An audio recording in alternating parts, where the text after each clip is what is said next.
On va commencer. Bon, je salue juste ceux que je n'ai pas salués, qui viennent d'arriver. Que Dieu vous bénisse. Merci d'être venus. On va commencer. Si ces dames veulent bien se taire, que les femmes se taisent dans les assemblées.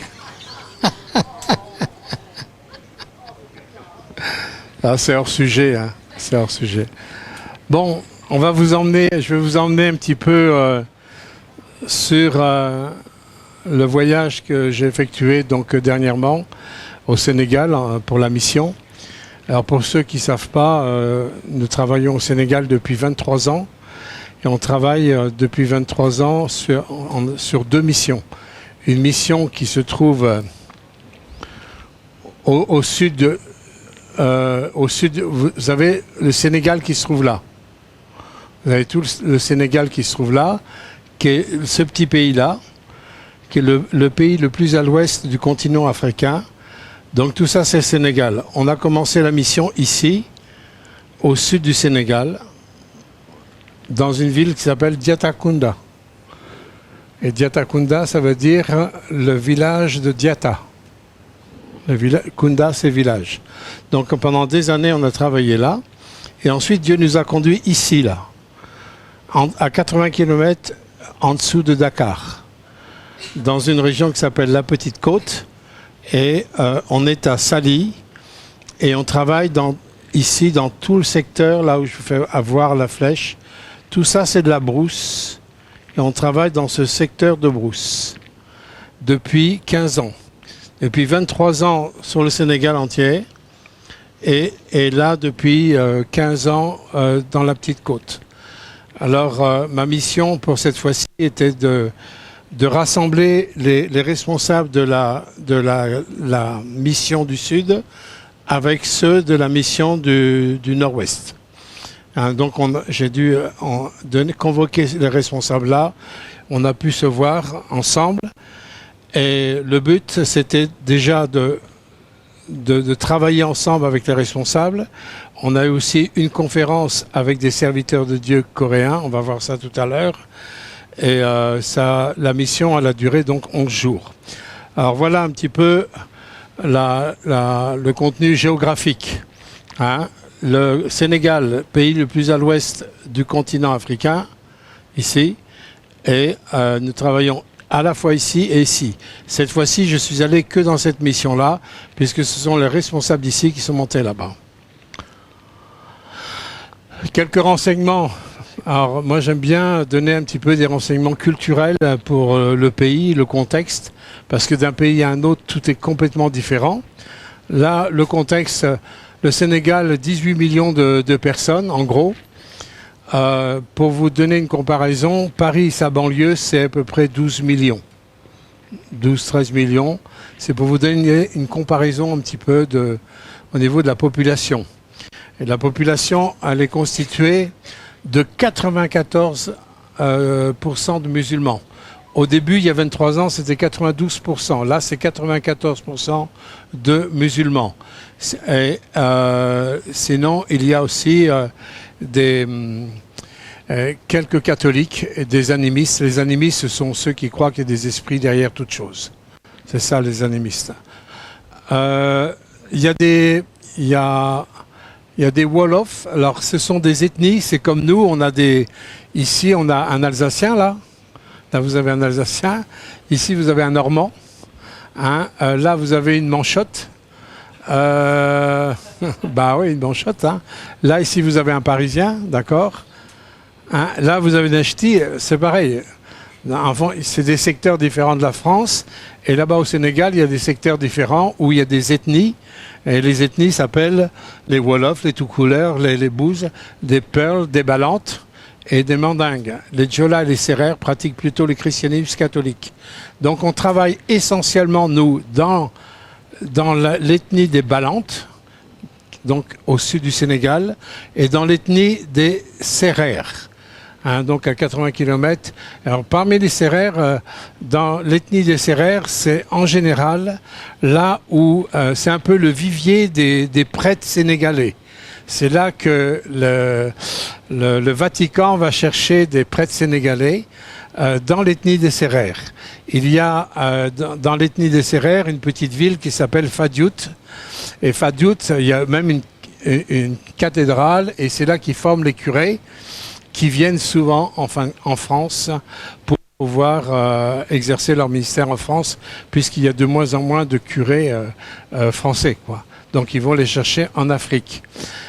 On aurait dû normalement avoir le Père Martin, qui est prêtre à l'Église catholique, qui devait être parmi nous aujourd'hui, mais il a été pris dernier moment avec son programme et il s'est excusé de ne pas pouvoir être là. Mais ce prêtre catholique et sénégalais, il fait partie de la Casamance du sud du Sénégal. Et quand il est venu prendre un café l'autre jour avec moi, il était étonné que je connaisse son village. Il habite un petit village entre la Gambie et la Guinée-Bissau. Et quand il m'a donné le nom de son village, il dit « Mais moi, je suis passé ton village. Hein, je suis passé au moins 2, 3, 4 fois de son village. Je connais bien donc le nom de son village en passé par là, quoi. » Et il était étonné qu'il trouve ici un pasteur français à Yvetot qui connaît son village au fin fond de l'Afrique, quoi. Il dit « Comment tu connais ?» Et effectivement, c'est dommage qu'il ne soit pas là parce que j'aurais bien aimé qu'il soit là. Donc ça, c'est pour vous donner un petit peu quelques renseignements culturels. Toujours au niveau culturel, hein, pour que vous sachiez qu'est-ce qu'on mange. Alors, il y a le plat traditionnel sénégalais, hein, c'est le tiboudienne. Et tiboudienne, ça veut dire, en Wolof, ça veut dire le riz au poisson. Donc la base, c'est le riz et le poisson, hein, où on ajoute beaucoup de légumes, beaucoup de piments, des tomates, des aubergines, enfin toutes sortes de légumes qui sont là. Et cette fois-ci, j'ai goûté aussi, on va voir, je pense aussi dans notre truc, du tiboudienne avec une sauce à la mangue. Donc c'est la saison des mangues et ils utilisent la mangue pour faire la sauce et c'est très très très bon. Je pense que Mélina, si elle mangeait ça... Ah là tu reviens, oui, tu reviens pas. Alors vous voyez, là-bas on mange aussi en collectivité. Ouais, hein. Il y a un plat central, hein, que ce soit les enfants ou que ce soit les adultes, il y a un plat central et on mange tous dans le même plat. Et il n'y a pas les entrées, les plats de consistance, fromage, sortie, voilà. Il y a le point central, c'est le plat central, c'est ça. Et à la fin, vous avez un thé sénégalais, et basta. Voilà. Alors, avec la saison des mangues, on a des mangues. On peut avoir à la fin des mangues ou de la papaye, donc qui était aussi un fruit exotique. Vous avez aussi beaucoup de pamplemousse, de papaye, oranges. Les oranges du Sénégal, en général, elles ne sont pas oranges.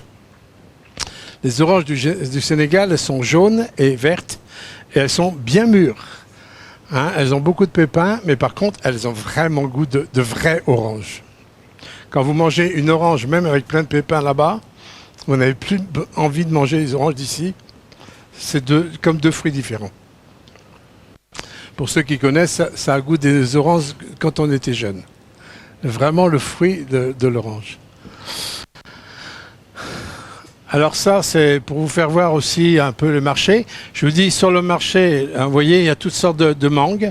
Tout ça, c'est les mangues. Et ça, c'est la boucherie. Ça, c'est la boucherie. La viande, et là, c'est la route. Hein. Vous voyez, vous avez la route là, avec toutes les fumées de pots d'échappement. Et vous avez sur la viande, on ne voit pas, mais vous avez plein de mouches. Bzzz, vous avez plein de mouches. Le boucher, quand il vous coupe un morceau de viande, il fait ça. Hein, les mouches s'envolent et vous coupent un morceau de viande. Et après, bon, vous avez intérêt de bien griller tout ça.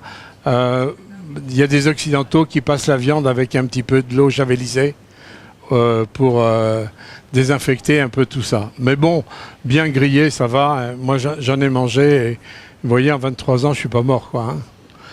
Hein. Et les gens, ils attendent... Oh, pardonnez-moi.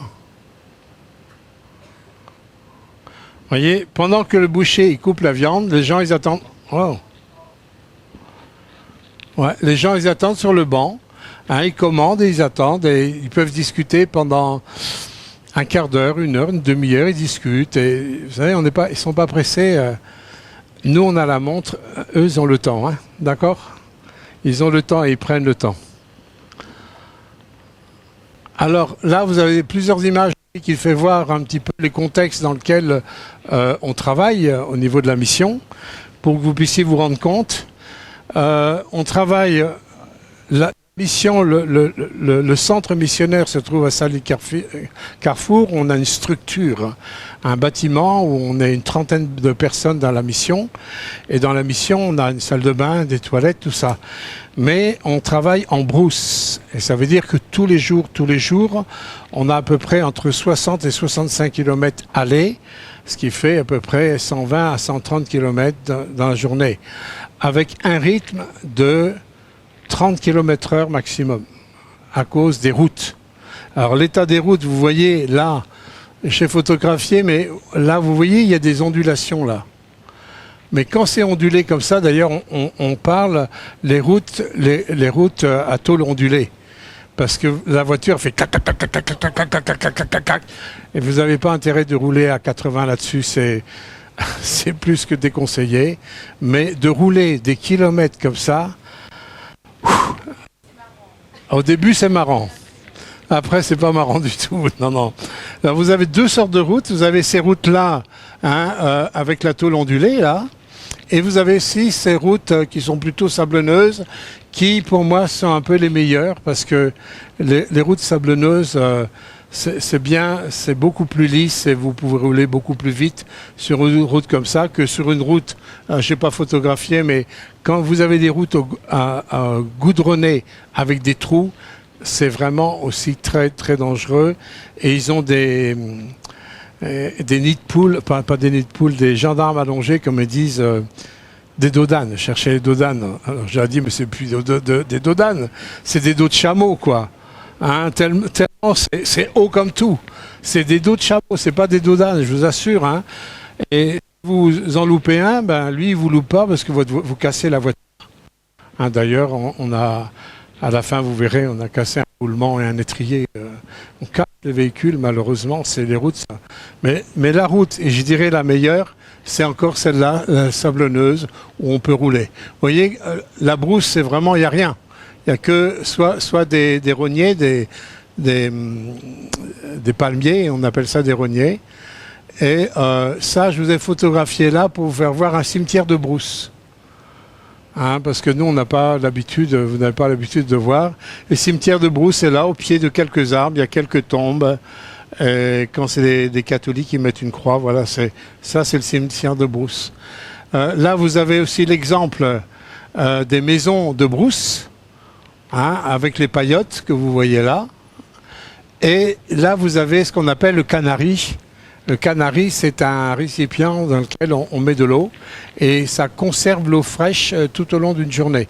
Ils vont chercher l'eau du puits le matin de bonne heure, ils mettent l'eau dans le canari et ils viennent boire cette eau, l'eau du puits, c'est tout ce qu'ils ont comme eau. Ils n'ont pas d'autre eau que celle-là. Hein. Et là, vous avez la salle de bain.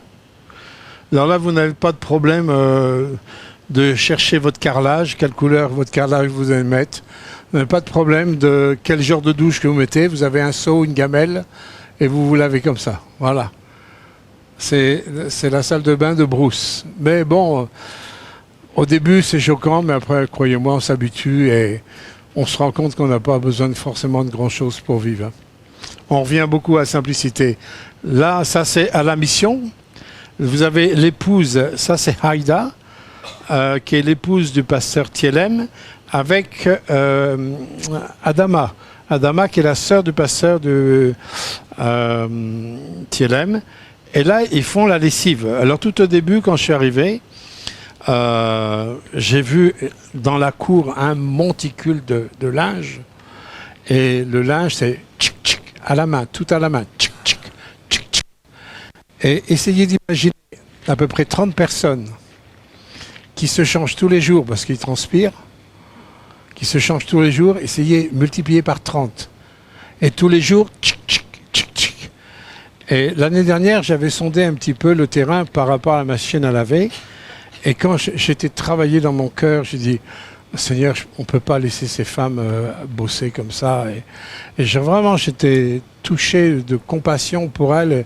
Et ça m'a travaillé tout au long de la semaine. Cette histoire, je vous en parlerai tout à l'heure, de la machine à laver. Mais quand j'ai vu ça, là, j'étais... Bien sûr, elles font avec le sourire. Mais essayez d'imaginer le temps qu'elles passent.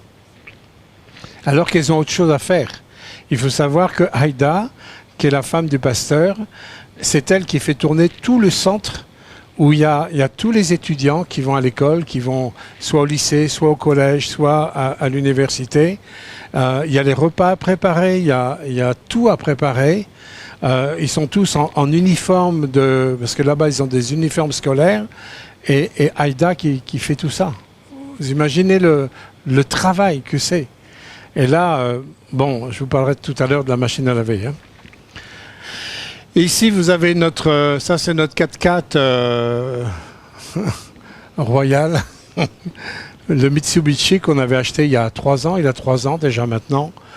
Et j'ai pris les enfants en cours de route lors un dimanche matin. On faisait le culte. Je dormais en brousse et après on faisait le culte ailleurs. Et comme on était en brousse, tous les enfants que j'ai pu prendre, j'ai mis tous les enfants dans la voiture. Il ne faudrait pas que je sois chopé comme ça en France, parce que je pense que ce ne serait pas bon, monsieur l'agent. Voilà. Et là, je vous ai fait voir aussi, il y a une photo où ils ont de plus en plus, il y a des entreprises extérieures dans la région qui achètent des terrains. Il y a des Chinois qui achètent des terrains, il y a plusieurs pays étrangers qui achètent des terrains de plus en plus. Et ils font soit de l'élevage, soit il y a des grandes cultures ils sont en train d'installer des grandes serres. Enfin, le paysage est en train de changer depuis les 15 années que je travaille là-bas. C'est en train de changer de visage, quoi. Il y a des choses qui se développent. Et là, il y a un propriétaire qui a acheté un terrain pour élever des dromadaires. Donc, à côté de Getchgordian, pour ceux qui connaissent, il y a un élevage de dromadaires. Alors là, là, vous avez sur la gauche aussi donc une petite hutte de brousse. Là, vous avez en fin de compte le paysage. Là, ce sont des manguiers, pour ceux qui aiment les mangues. Ce sont des manguiers qui sont là. Là, vous avez le moyen de locomotion, je dis comme marqué Mélina, indispensable. C'est le cheval et la charrette. Moi, j'ai fait des kilomètres là-dedans, dans les saisons de pluie, où on ne peut pas du tout aller en voiture. J'ai fait des kilomètres et kilomètres assis dans la charrette. Et je peux vous dire que vous cherchez les amortisseurs. Hein. Une fois, j'étais dans la charrette comme ça, j'étais avec ma Bible là. Je devais faire un enterrement en pleine brousse. Je sais plus combien de kilomètres j'ai fait. Et j'avais ma Bible sous ma cuisse. J'étais assis sur la charrette. Et à un moment donné, c'est tombé dans un trou que j'ai sauté. Et tout d'un coup, j'ai vu ma Bible tomber dans une ornière ou debout, tout ça. Ah, ma Bible. Hein, et ma Bible est tombée dans la boue. Heureusement qu'elle était fermée, mais j'ai dû changer la couverture. C'est celle-là, je l'ai sauvée quand même. Hein. Mais bon, ça, c'est les péripéties de l'Afrique et des voyages missionnaires. Hein. Alors, je vous ai photographié aussi là le puits. Parce que je me souviens, la dernière fois que j'avais été, ou l'avant-dernière fois, je ne sais plus. La dernière fois, il y avait un problème, il n'avait plus d'eau. Vous savez, quand il n'y a plus d'eau dans le puits, ça veut dire que non seulement ils ne peuvent plus se laver, mais le pire, c'est qu'ils ne peuvent plus boire. Parce qu'ils boivent l'eau du puits, ils n'ont que ça. Ils ne peuvent plus boire. Et j'étais avec un pasteur qui m'accompagnait, et il dit, mais ça coûte combien parce que est-ce qu'il y a une solution? Et le pasteur Henri, qui tient le centre missionnaire, il me dit, oui, la solution, ce serait de creuser 5-6 mètres plus profond. Mais je ne sais plus combien la somme que c'est, mais par mètre, il y a une certaine somme à donner pour creuser encore plus profond le puits. Et le pasteur avait donné l'argent à Henri, et ils ont fait creuser, et aujourd'hui, ils ont de l'eau. Donc j'ai photographié, dire, ils ont de l'eau, l'eau est toujours là et ils ont de l'eau pour boire parce que c'est absolument indispensable. Vous pouvez pas vous imaginer quand on revient de brousse comme ça, comment en revenant vous prenez, tiens, il y a Erika qui prend de l'eau au robinet, elle prend de l'eau au robinet, elle boit, voilà. Ça nous paraît naturel, mais là, si elle était en brousse, pour faire ce qu'elle fait, il aurait fallu qu'elle balance le seau au fond du puits, qu'elle sorte, qu'elle tire le seau d'eau et qu'elle puisse boire. Simplement pour faire ce qu'elle fait. Et quand on revient, on rend grâce à Dieu pour tout, hein. Pour l'électricité, pour l'eau, pour les toilettes, pour la salle de... Vous rendez grâce à Dieu pour tout et vous n'avez vraiment pas envie de vous plaindre de rien. Voilà un petit peu sur le plan culturel. Quand je suis arrivé le 2 juin, là c'est marqué sous haute tension, des émeutes se sont déclarées à Dakar. Je n'étais pas du tout au courant qu'il y avait des émeutes sur Dakar. J'ai appris ça sur place.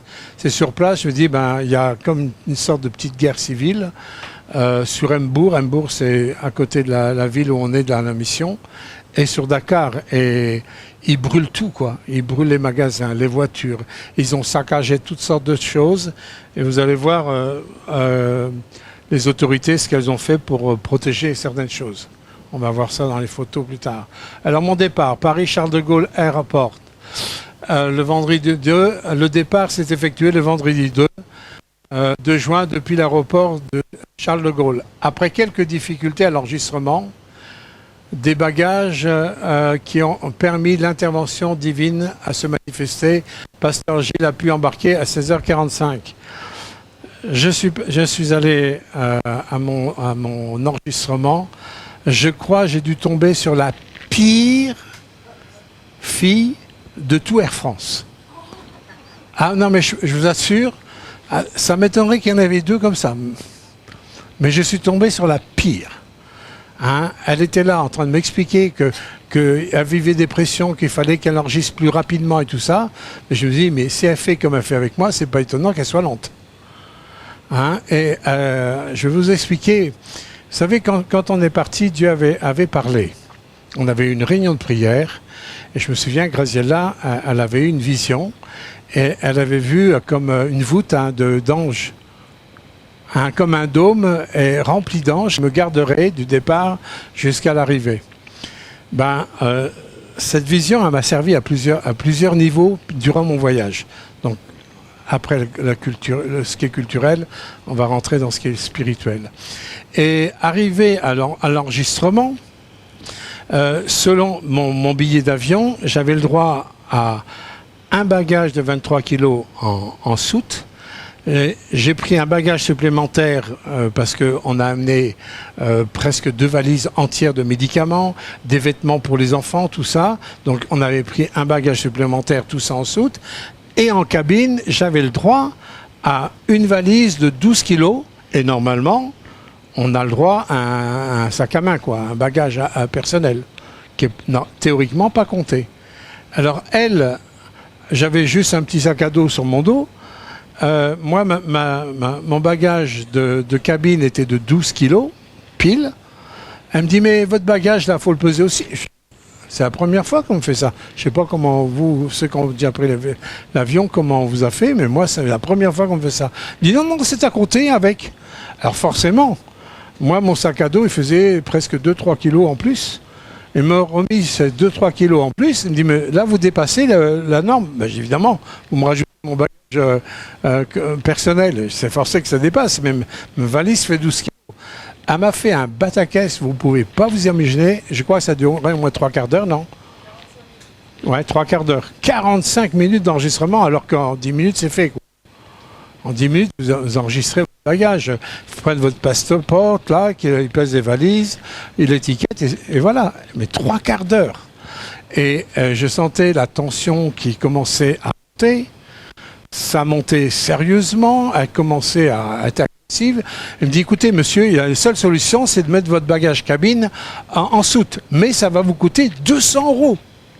Oh 200 €. Ah, moi, il n'était pas question de payer 200 €. Hein. Ah non, non, non. marche sur l'autre pied, tu auras son France Inter. Hein. Mais, non, il n'était pas question de payer 200 euros. J'avais fait tout dans les normes, j'ai bien respecté tous les trucs. Et parce qu'elle m'a demandé mon bagage personnel qu'elle a rajouté, elle voulait me rajouter 200 euros pour une petite bagage de 12 kilos. Alors, c'est là que tout d'un coup, quand je sentais qu'il y avait du mouvement dans l'air, et je me suis souvenu de la vision de Graziella. Il y a un dôme, il y a toute une voûte d'anges. Et pour ceux qui connaissent Charles de Gaulle, là au truc 2F, là, ça fait une voûte aussi. Hein. Ça fait comme une voûte comme ça à l'aéroport. Et je regarde et tout d'un coup, en voyant la voûte, je dis « Ah, mais Seigneur, il y a tes anges là. Tes anges sont là, tu as forcément une solution pour moi. Je ne sais pas comment tu vas faire, mais tu as une solution. Tu as vraiment une solution. » Et tout d'un coup, elle me dit « Vous avez du caractère hein, ?» qu'elle me dit. J'ai dit « Vous aussi hein. ?» Elle me dit « Vous avez... » Parce que, vous voyez, moi j'étais calme. Hein. Mais j'étais très ferme. C'est pire encore parfois. J'étais très calme, mais c'était. J'ai dit non, il n'est pas question que je paye 200 euros pour ça.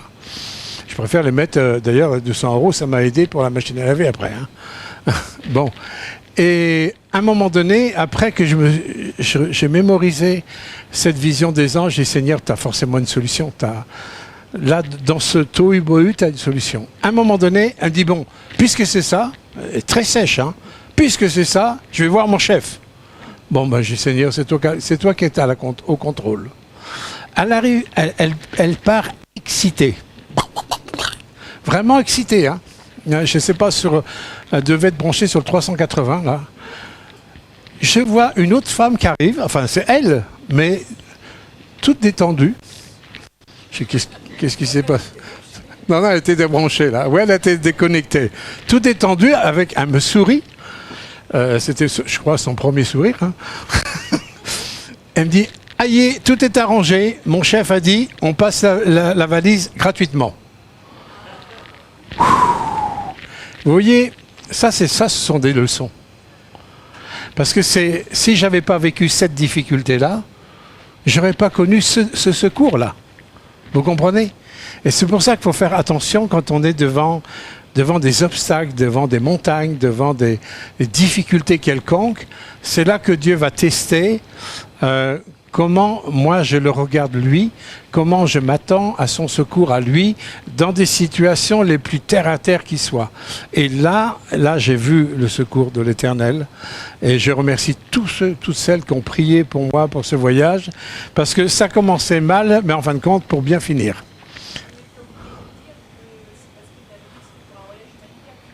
Ouais, j'avais dit, moi je ne veux pas payer, c'est pour un voyage humanitaire. Voilà, donc elle a dû, voilà, c'est pour un voyage humanitaire. Mais même ça, elle était partie excitée. Hein. Ça ne l'avait pas amadoué, ça.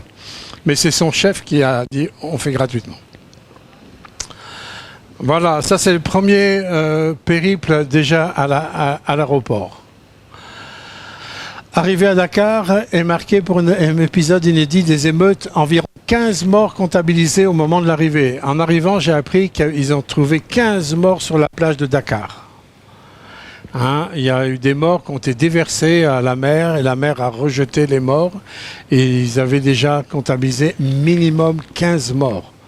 Alors vous arrivez dans un pays, vous êtes fatigué, vous avez fait tout le voyage, vous avez fait 6 heures d'avion.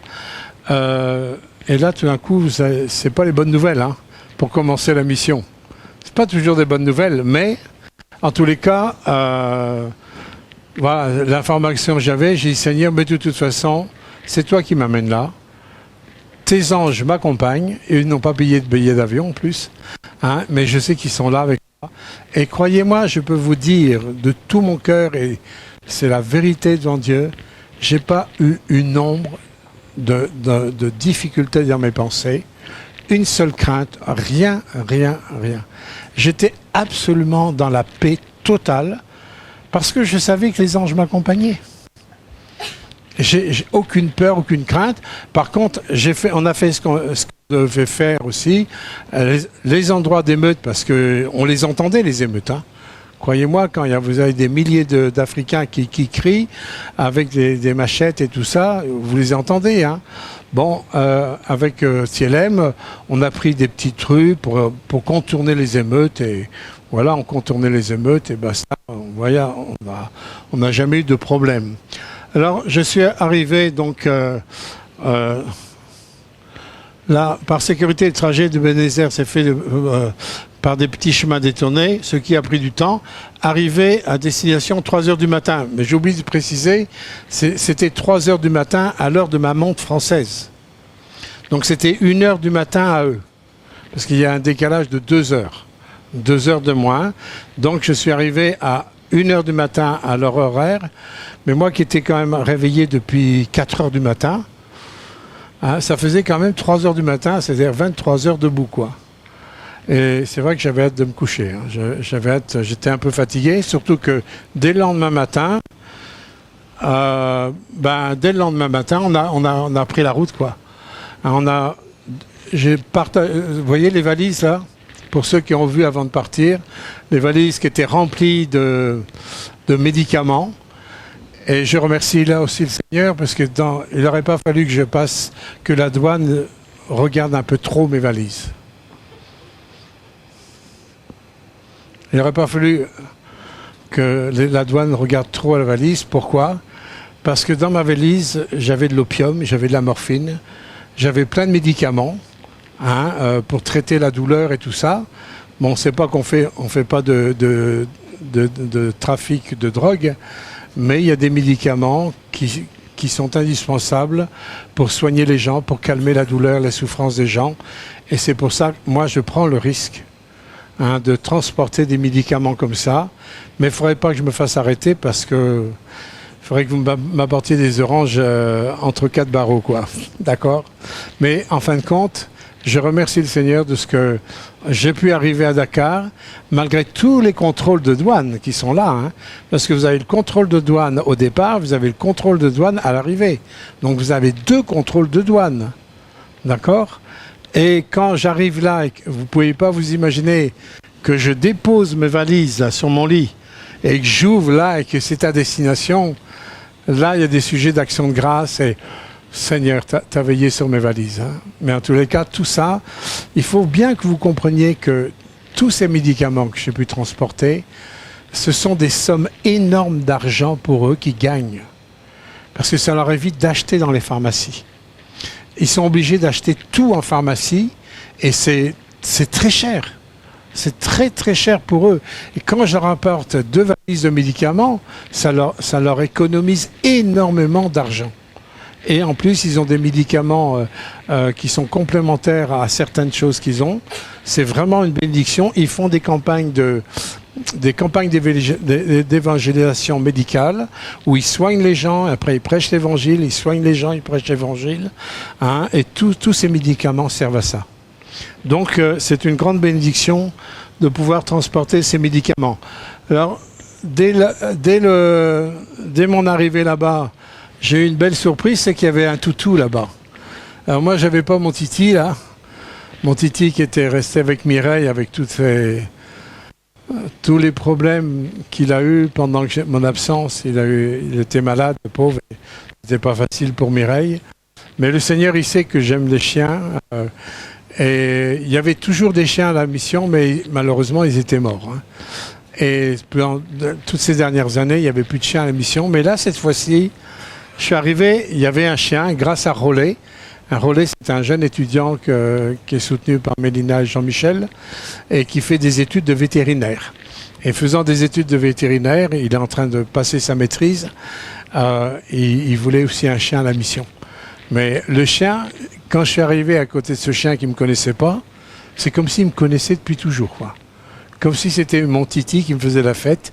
Il m'a fait la fête. Regardez, il est en train de me manger la main, là. Il croque ma main. Bon, des fois, il a les dents un peu pointues. J'ai dit, bon, pas trop fort quand même. Hein. Mais c'était pour moi aussi des petits clins d'œil qui m'ont fait vraiment chaud dans mon cœur. Le petit déjeuner, c'est en plein soleil. Et là, on a du pain avec de la vache qui rit. Voilà. Vous prenez de la pain de vache qui rit et moi, je prends du thé du thé avec du lait en poudre et c'est mon petit déjeuner. Et là, dès le lendemain matin, on prend le 4x4 avec un matelas derrière parce qu'ils avaient le souci de mon dos en tant que vieux père. Hein. Alors ils ont amené un matelas en mousse supplémentaire spécialement pour moi pour prendre soin du vieux, hein, pour qu'il prolongeait la monture. Hein. Alors là, vous avez des magasins, vous avez 2 magasins Auchan à Saly et Embourg. Et là, je vous ai pris cette photo pour vous faire voir ce que l'État a fait pour cacher les magasins. Ils ont mis des containers pour éviter que les émeutiers viennent détruire les magasins. Parce qu'ils commençaient à détruire l'autre Auchan, ils ont même mis par derrière le feu et tout ça. Et le moyen qu'ils ont trouvé, c'est d'aller chercher des containers au port. Et ils ont mis des containers devant tous les magasins pour empêcher les gens d'aller vers les magasins et de tout casser, de tout fracturer. Et pendant toute une semaine, Auchan était comme ça. Oui. Comment ? Ah ben ça, il faut leur poser la question. Pourquoi en France, les gens ils détruisent ? Pareil, comme en France. Quand il y a des manifestations, il y en a qui détruisent. Pourquoi ? Moi, je n'ai pas la réponse. Parce que ça n'a pas de sens de détruire, parce qu'il faut tout reconstruire. Et en plus, en général, c'est payé avec nos impôts. Ce qu'on détruit, c'est nous qui le payons, de toute façon, par les impôts. Alors pourquoi détruire ? Voilà, ça, faut leur demander. Mais quand il y a des manifestations, c'est sans limite, hein, malheureusement. C'était juste pour vous donner un aperçu. Alors on a pris la route le matin. Ça n'a pas duré longtemps parce que vous voyez, un peu après, voilà, on a un peu bricolé. Hein, on était content de partir, mais on est vite arrivé très vite chez un garagiste. Et en fin de compte, on a eu des problèmes de fuite de liquide. Tout d'un coup, j'appuie sur le frein, je dis, oh TLM, tu sais, ton frein il est un peu mou. Hein. Mais en fin de compte, évidemment, on perdait le liquide. Alors, on a bricolé avec ce truc-là. Bon, mais, vous savez, quand on est en mission et qu'on sait qu'on a des choses à accomplir pour Dieu dans un temps limité, vous ne perdez pas votre temps à n'importe quoi. Et en fin de compte, cette fuite de liquide qui nous a persécutés pendant une semaine n'a absolument pas empêché d'accomplir tout ce qu'on devait accomplir à la mission. On a pu tout accomplir malgré le problème, on a pu tout accomplir. Hein, je parlerai d'autres choses tout à l'heure. Alors là, vous avez aussi un nouveau que je ne connaissais pas, hein, qui s'appelle Hassan. Je l'appelais Hassan 2, moi. Alors Hassan, c'est un jeune infirmier qui a connu le Seigneur, pas par notre intermédiaire, il a connu le Seigneur par un pasteur, je ne sais plus d'où, de Dakar ou autre. Et il a connu le pasteur Thielem, qui est aussi infirmier, dans une rencontre d'infirmiers chrétiens pour le Sénégal. Et je crois que c'était international puisque c'était au Congo. Ils ont dû avoir une grande rencontre au Congo avec des infirmiers chrétiens. Et il a rencontré Hassan, j'allais dire Hassan II, mais c'est juste Hassan, hein, c'est pas Hassan II. Hassan II, c'est au Maroc, je crois. Hein. Voilà. Et en fin de compte, ils ont lié d'amitié à Thielem et Hassan. Et ce Hassan, il a vraiment un cœur qui est comme prédisposé à fonctionner dans notre mission. Alors, il travaille dans un dispensaire, mais il est tout le temps avec Thielem et il a vraiment une soif de connaître ce que nos 3 mousquetaires, Thielem, Henri et Bernard, ont reçu sur le plan éthique, sur le plan biblique, sur le plan de l'œuvre de Dieu. Il est très proche d'eux parce qu'il a la même soif, le même désir. Et du coup, il nous a suivis aussi dans la mission. Et j'ai eu Thielem hier au téléphone, il m'a dit, mais Hassan, il a été bouleversé par par mon passage au Sénégal. Il dit, ça lui a ouvert les yeux sur beaucoup de choses. Et il y a toute une évolution qui se fait à travers ce jeune qui est aussi infirmier. Alors, là, on est arrivé donc dans la mission, donc dans le 2e centre d'accueil. Pour savoir qu'on a un centre d'accueil, on a 2 centres d'accueil à 80 km de Embourg. On a le centre du sud qui est Sénégal, mais qui n'est pas un centre d'accueil, qui est l'église, qui est toute la mission avec le dispensaire. Mais là, dans la Petite Côte, on a 2 centres d'accueil. Un, là, dans la ville de Sali-Carrefour, à Mbourg, et l'autre qui se trouve carrément en pleine brousse. Le centre, il est en pleine brousse. Et là, ce qui est incroyable, vous vous souvenez, je vous avais dit une fois que j'avais demandé à Dieu, quand on apporte notre offrande missionnaire tous les premiers dimanches de chaque mois, donc je rappelle, pour ceux qui oublient, dimanche prochain, on est le 2 juillet, donc c'est l'offrande missionnaire, pour ne pas oublier. Mais une fois, j'avais dit à Dieu, on apporte nos pains, nos poissons, montre-nous que tu es le Dieu de la multiplication. Et quand j'ai commencé à prier comme ça, c'est là que Dieu m'a ouvert les yeux, où Dieu suscite d'autres donateurs extérieurs qui nous payent des choses que nous, on ne pourrait pas suivre financièrement. Déjà, on fait énorme, on envoie à peu près 2000 € tous les mois pour une petite église, c'est énorme. Mais même 2000 €, ça ne couvre pas tous les frais, on ne peut pas tout couvrir, vous voyez. Et en fin de compte, on a les chrétiens, les pasteurs coréens qui nous ont payé des constructions d'églises, qui nous ont payé des motos pour les pasteurs. Et là, on a aussi une association du sud de la France qui est tenue par une dame qui s'appelle Christiane. Comment s'appelle Christiane Sardignon, ouais. Et ils ont financé l'agrandissement là du centre, et là ils ont fait 5 chambres supplémentaires pour accueillir des étudiants qui vont être en supplément de ceux qui sont là. Donc il y a un agrandissement de 5 chambres entièrement payées par l'association du sud de la France. Ça, c'est la multiplication de nos pains et nos poissons. C'est très encourageant parce qu'on ne demande rien. Moi, pas une seule fois, j'ai fait des demandes d'argent. Pas une seule fois. Je n'ai jamais fait de demande d'argent en disant on aurait besoin de ça pour payer ça. Tout le monde peut être témoin que jamais j'ai fait des courriers comme ça. Jamais. Par contre, Dieu, il connaît nos besoins. Et merci Seigneur, c'est que là, vous avez devant vos yeux la concrétisation avec tous ces agglos, ces parpaings, la construction, la toiture est faite. Même l'association a apporté toutes ces ferrailles depuis la France. Dans des containers de bateaux et tout ça, depuis la France, ils ont amené toutes les ferrailles pour faire la charpente métallique de tout le bâtiment. Mais c'est des sous, Je peux vous dire que ça revient très cher. Je ne sais pas pour combien ils en ont eu, mais nous qui avons déjà financé beaucoup de choses dans beaucoup de domaines, je peux vous dire que c'est des sommes d'argent. Alors moi, je me suis réjoui de voir l'avancée.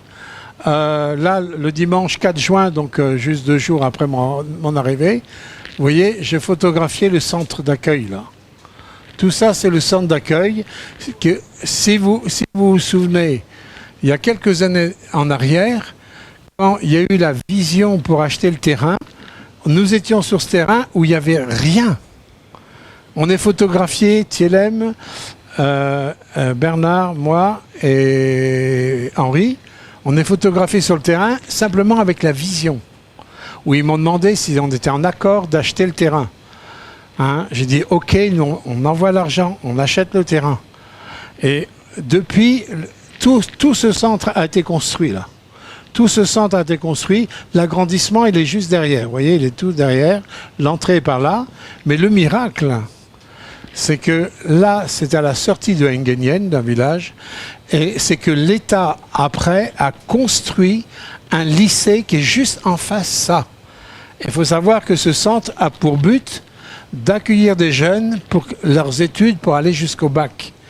Et là, il n'y a plus de problème de transport, puisque juste en face de ce centre, il y avait un projet d'État qu'on ne savait pas, pour construire un lycée, donc où les élèves qui sont accueillis dans ce centre, ils traversent la rue et ils vont au lycée pour aller jusqu'au bac. Ça c'est du miracle. On peut pas... c'est du super Jésus, ça. C'est signé Jésus-Christ. Voilà, et on se réjouit. J'ai photographié aussi cette jeune fille qui tire de l'eau. Vous voyez, elle tire de l'eau avec son seau et pour mettre dans un broc. Mais tirer de l'eau, vous savez, dans un seau, il y a à peu près 10 litres d'eau, quoi.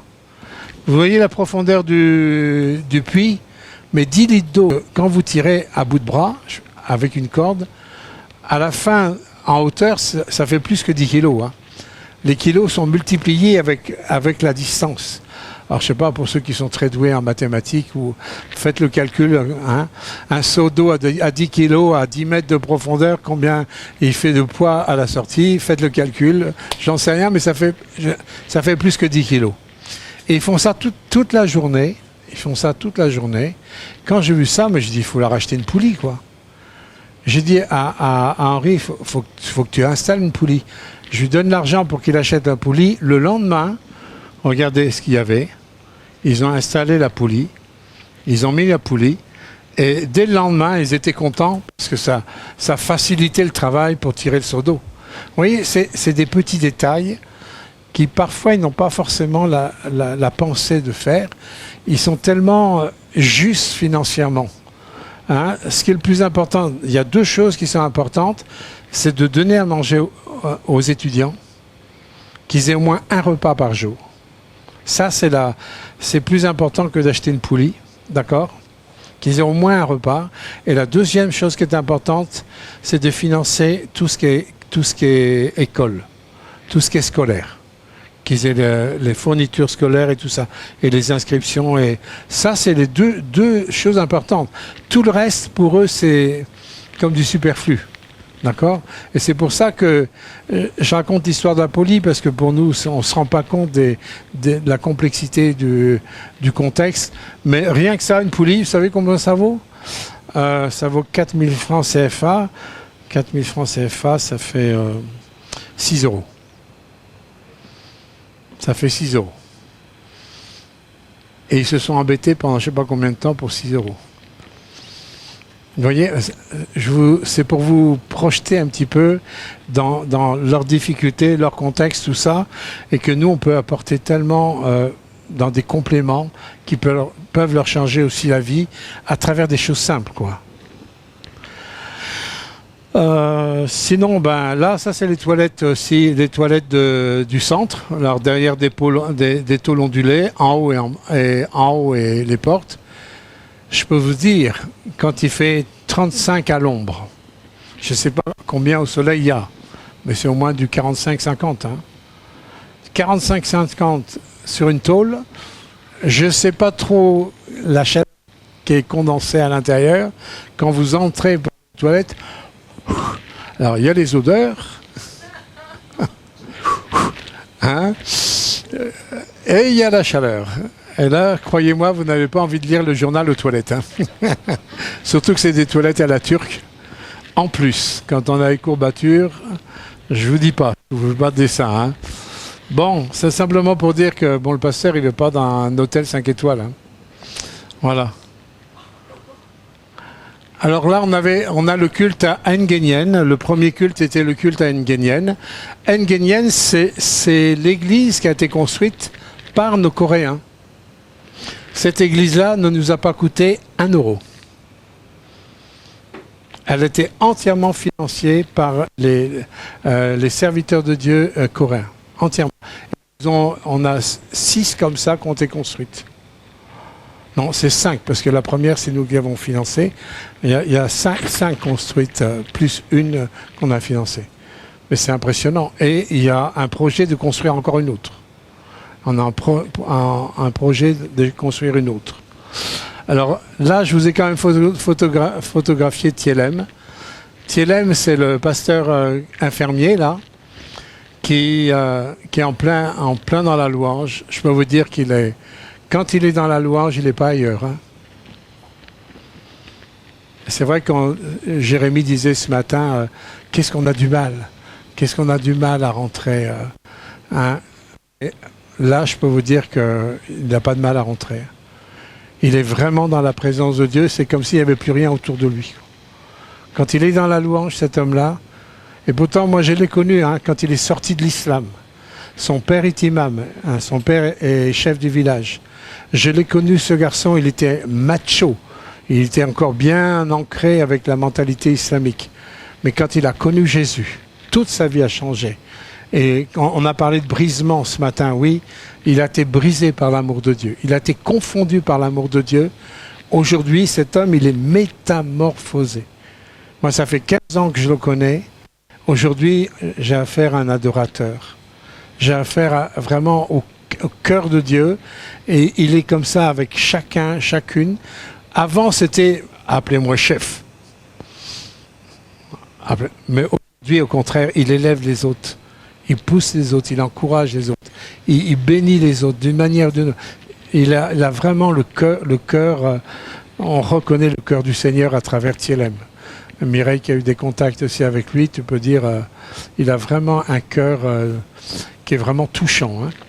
Donc ça c'est le moment de louange.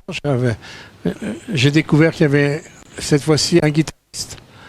Et il y a toujours les tam-tams qui sont là. On a les jeunes filles là, hein, qui est, vous voyez, l'intercession de l'église Élim. Là, c'est chorale majeure de l'église Élim. Là, c'est psaume 130, verset 6, que tous ceux qui respirent louent l'Éternel. Vous voyez, tout ce qui sont hein, tourne autour de la mission, tourne autour de le fait de répandre l'Évangile tout autour d'eux. Là, on a aussi notre cher ami Bernard. Vous voyez que Bernard, là, il est avec, il a dû être perfusé. C'était le samedi soir. Les frères, heureusement qu'on a des frères qui sont infirmiers, tout ça, ils savent faire. Hein. Ils ont dû aller acheter la perfusion, le produit à la pharmacie, et ça coûte cher. Hein. Rien qu'un produit comme ça, je ne sais plus, ils m'ont dit le prix, mais rien que ça coûte cher. Hein. Donc il y a 2 produits à mettre, je ne sais pas, les infirmières doivent savoir. Il y a 2 produits, parce qu'en fin de compte, Bernard, il travaille tellement que sa tension était descendue à 8. Et il était dans une extrême fatigue. Il n'avait plus que 8 de tension. Mais bon, il s'occupe d'un immense jardin. Hein, il forme aussi, il a formé des jeunes pour faire développer l'horticulture tropicale, pour avoir des légumes, pour vendre des légumes, pour faire rentrer de l'argent dans la mission. Et c'est Bernard qui se gère ça. Mais Bernard, aujourd'hui, il gère au minimum, et c'est le grand minimum, 1000 enfants. 1000 enfants de différentes concessions sur des kilomètres carrés de surface, où gérer 1000 enfants, ça veut dire de lever des monitrices, des moniteurs, on dit d'école du dimanche, mais pour les enfants, dans chaque secteur, il a formé des moniteurs, des monitrices, et il veille au développement, à l'enseignement, pour que tous les enfants, ils reçoivent vraiment l'évangile. Vous savez, les enfants là-bas, ils ne sont pas avec des cahiers ou des jeux lors des réunions. Ils sont dans la réunion avec les parents. On a des leçons à apprendre. Hein. On a des grandes leçons à apprendre. Mais les enfants là-bas, ils sont avec les parents dans la réunion. Parce qu'en fin de compte, ils vivent les mêmes réunions au sein des enfants. Ils ont les mêmes réunions que les parents, bien sûr à leur niveau, mais du coup ils se retrouvent, quand il y a les grandes réunions avec les adultes, ils chantent, ils louent, ils dansent, ils prient, comme les parents. Vous voyez, il n'y a pas une scission entre la réunion d'enfants et la réunion d'adultes. Ils ont leur réunion à un niveau avec Bernard et les moniteurs, mais comme il y a une harmonie entre les deux, du coup ils se retrouvent tous ensemble quand ils louent le Seigneur le dimanche. Et Bernard, hein, c'est lui qui gère tout ça. Alors, vous croyez qu'il a vraiment beaucoup de travail. Aujourd'hui, il a une moto pour se déplacer. Mais à l'époque, il se déplaçait en âne, il se déplaçait en cheval, il se déplaçait en taxi-brousse, tout ça. Mais en plus, les moyens de locomotion avec la chaleur, la poussière, et, il faut quand même préciser, le manque d'une alimentation où il a tout ce qu'il faut. Nous, on a tout ce qu'il faut comme vitamines, comme nourriture. Eux, quand ils ont un repas, c'est bien, quoi. Quand ils ont un repas, c'est bien. Et des fois, il y en a qui disent « Oh, ben, on a oublié de manger. » Moi, j'ai jamais dit ça. Je pense pas que j'ai déjà dit ça. Tiens, j'ai oublié de manger. Je pense que c'est une chose que je n'oublie pas. Pas toi, Jérémy, non ? Je ne te dis pas non plus, non. Mais moi, j'ai entendu des jeunes qui sont tellement dans ce qu'ils font. Ah ben oui, on avait oublié de manger ce jour-là. Vous savez, tout d'un coup, vous restez figé là. Vous recevez une claque. Mais vous voyez, c'est simplement pour vous faire voir leur mentalité, leur engagement, leur consécration, leur cœur, quoi. Ou ce qui est important pour eux, c'est qu'il faut annoncer Jésus, quoi. Et ça, c'est vraiment sublime. Et le dimanche matin, Bernard, il était sur pied. Sa tension avait remonté, vous voyez. Là, il prend un petit déjeuner. Il était content, tout restauré. Alors ça, bon ben, c'est un petit bout de gêne. Le repas avec les femmes, je passais. Le cheval, on l'a vu. Ça, c'est les 3 mousquetaires avec leur moto. Les motos payées par les Coréens. Je vais passer. Voilà. Et là, je vais présenter la visite. On a fait le dimanche après-midi, après le culte. Et après le repas, vous savez, le repas, on ne mange pas avant au moins 15 heures. Hein. Quand on mange à 15 heures, on mange de bonne heure. D'accord? Quand on mange, il est 15 heures, c'est qu'on mange, là, on mange de bonne heure. Des fois, c'est 16 heures. Hein. Donc, on a fait une rencontre à Soudiane, qui est dans encore un autre village. Donc, la visite, c'était le dimanche après-midi, avec Rollet. Rollet, c'est le jeune étudiant qui va préparer une maîtrise pour être vétérinaire. Ça, vous reconnaissez. Et ensuite, ça, vous avez Bernard, qui avait 8 de tension, et aussi Joseph, qui est responsable aussi d'une église, l'église de Soudiane, d'ailleurs. Donc, on a fait une visite. Il y a Bernard aussi qui a partagé aussi un message traduit par un jeune traducteur. Et donc, on a passé l'après-midi avec cette visite de Soudiane. Ensuite, on est revenu sur Nguyen, où Bernard, vous voyez Bernard qui a un ministère auprès des enfants. Partout où il va, les enfants se regroupent autour de lui. Il a improvisé un jeu pour les enfants en l'espace de quelques minutes. Clac, clac, clac. Je voyais, au moment de partir, ils avaient déjà fait un jeu avec les enfants. Il est impressionnant. Il a vraiment un appel que les enfants, ils viennent vers lui comme des mouches sur un pot de miel, quoi. Il attire les enfants, mais d'une façon incroyable. Il a beaucoup d'amour et beaucoup de fermeté. Il y a les deux. Il y a beaucoup d'amour, mais beaucoup de fermeté, beaucoup de discipline. Du coup, ça marche très, très bien. Là, j'ai rendu visite... Oh, zut.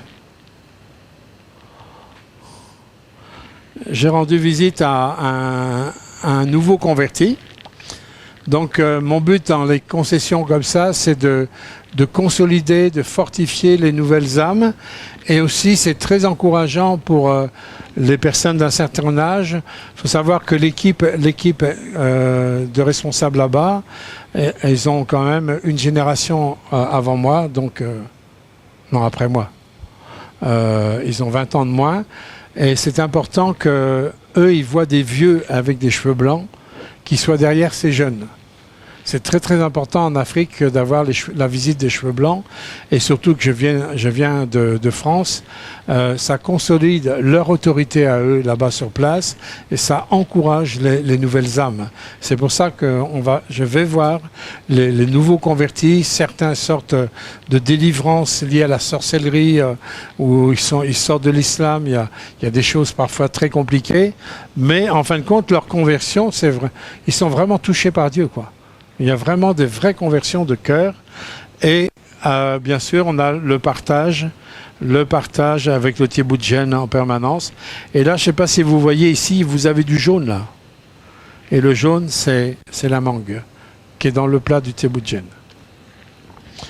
Alors, là, le lundi, quand on est rentré, c'était le lundi matin, ouais, on était au petit déjeuner là. Donc le dimanche soir, on est rentré. Le lundi, on a accueilli les responsables de Diatakunda, donc dans la mission du Sud. Là, vous avez donc le pasteur Benoît. Le pasteur Benoît, ça fait 8 ans que je le connais. C'était un enfant spirituel du pasteur Sadio. Mais je ne le connaissais pas parce qu'au début, quand j'étais à Diatakunda, lui, il était sur Dakar. C'est un fils spirituel de Sadio et il travaillait sur Dakar jusqu'en 2015. Et en 2015, Dieu lui a demandé de rejoindre son père spirituel, Sadio, à Diatakunda. Et c'est en 2015 que j'ai connu le pasteur Benoît qui encadrait les semaines d'enseignement que je faisais au sud pour la mission de Diatakunda. Et ça, c'est Jean-Claude. Quel âge vous donnez à Jean-Claude? Là, à droite, là. Donnez-lui un âge. Donnez-lui un âge. Celui qui est à droite, là. Quel âge? 40. 35. Toi, tu... 32. 35. Qui dit mieux? 55. Ouais, parce qu'il calcule. Personne n'a trouvé l'âge. Il a 60 ans. Il a 60 ans. Ouais. D'ailleurs, moi-même, je le connais depuis 23 ans, lui. Mais en vérité, il a 60 ans. D'ailleurs, c'est moi qui les ai mariés au début des années... Tu étais à son mariage, toi? C'est toi qui as fait les photos? Ouais, c'est toi qui as fait les photos. Donc c'était 2004-2005 quand on a fait le dispensaire, je crois. Donc, alors Jean-Claude, il est le responsable du dispensaire de Diatakunda. Vous savez que le pasteur Sadio qui a fait un AVC, il peut plus travailler dans le dispensaire. Mais heureusement qu'il avait retransmis toutes ses connaissances. À Jean-Claude depuis des années, sachant qu'il travaille avec des méthodes aussi de médecine qui sont liées à l'Asie, avec des programmes d'ordinateurs qui détectent un peu comme les valises pour les voitures. Vous branchez les valises et ça détecte le problème. Et en Asie, vous avez aussi des programmes avec les ordinateurs où vous branchez et ils détectent. On vous fait comme un scan intérieur. C'est interdit en Europe, mais c'est accepté aux États-Unis, dans tout le continent américain, sud-américain et nord-américain. C'est accepté en Afrique. Il n'y a qu'en Europe. Pourquoi? J'en sais rien, je ne sais pas.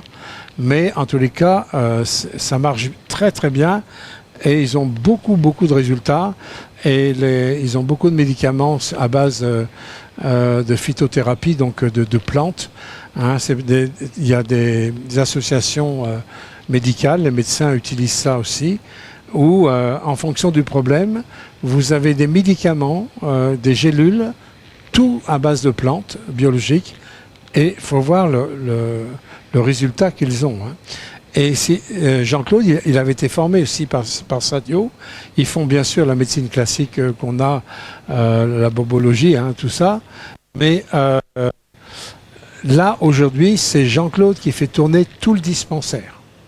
Alors, il faut savoir que dans le dispensaire maintenant de Diatakunda, fille du pasteur Sadio, qui vient passer son diplôme pour être sage-femme. Donc, elle va être sage-femme dans le dispensaire de Diatakunda. Et elle est mariée, je pense, à quelqu'un qui travaille dans la gendarmerie ou police, je ne sais plus. Et comme par hasard, il est nommé justement dans la région de Diatakunda. Alors tout ça, ça tombe bien, parce que Maria, elle est mariée depuis le mois de décembre.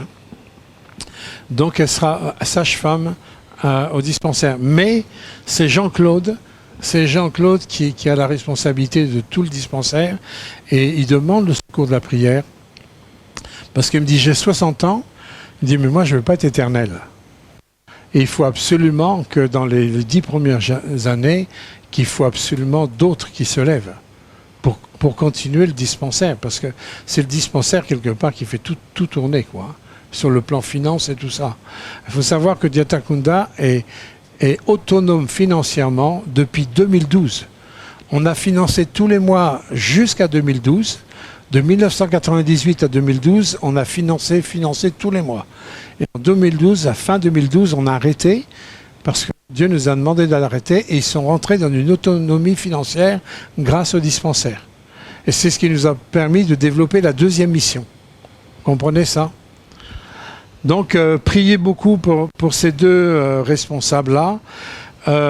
Au niveau de Diatakunda, alors, vous voyez qu'on s'est retrouvés chaleureusement, avec Jean-Claude et moi, 23 ans qu'on se connaît. Il était le garçon très, très fidèle. Je vais vous donner un exemple de ce garçon-là. Quand j'étais en février 2000 en Afrique, en brousse pour la première fois, le matin très très tôt, vers 4h30, 5h du matin, il y en avait un qui se levait de bonne heure, qui nettoyait la cour. En Afrique, c'est la culture, on nettoie la cour pour que la cour soit propre. Je ne sais pas, au Sud-Soudan, ça doit être pareil, non? On nettoie les cours. Il faut que la cour elle soit propre. Lui, avant que tout le monde se lève, sauf moi qui étais debout, c'est lui qui nettoyait la cour. Premièrement, c'était le travail des femmes. Mais lui, il est un homme, c'est lui qui le faisait.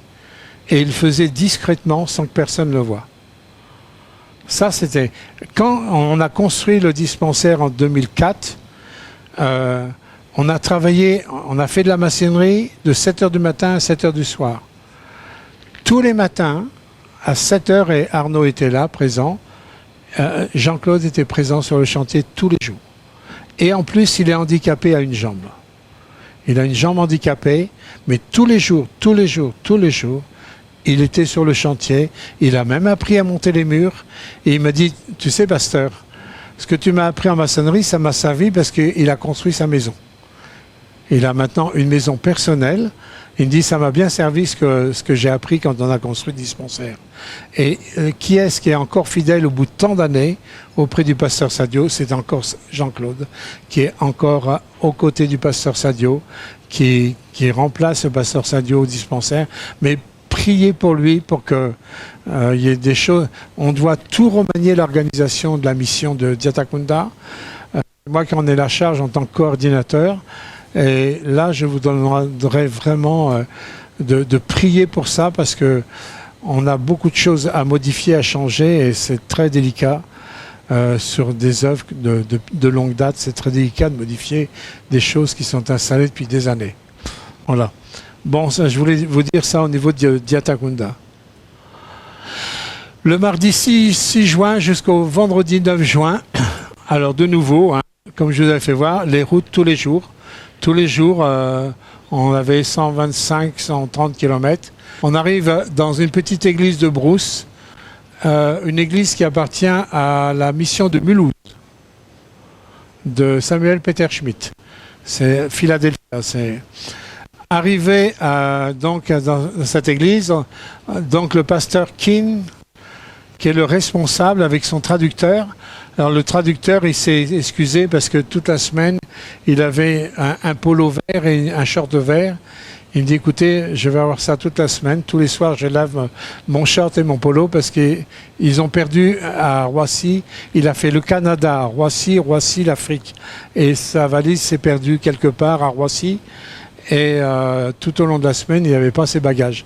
Il a dû acheter tant bien que mal dans une petite boutique parce que tout était fermé à cause des émeutes. Il n'a rien pu acheter vraiment. Il a trouvé juste un truc fluorescent. Et il s'est excusé, il me dit jamais je me présente comme ça, mais bon, toute la semaine on l'a eu, mais il dit tranquillisez-vous, tous les soirs c'est lavé et c'est séché. Voilà. Alors, il parle d'une façon excellente le français, mais on a été mis au diapason de la discipline coréenne. J'ai pensé beaucoup au sergent-chef, je dis oh, il aimerait ça lui. Enfin, il aimerait ça pour les autres, peut-être pas pour lui, mais pour les autres.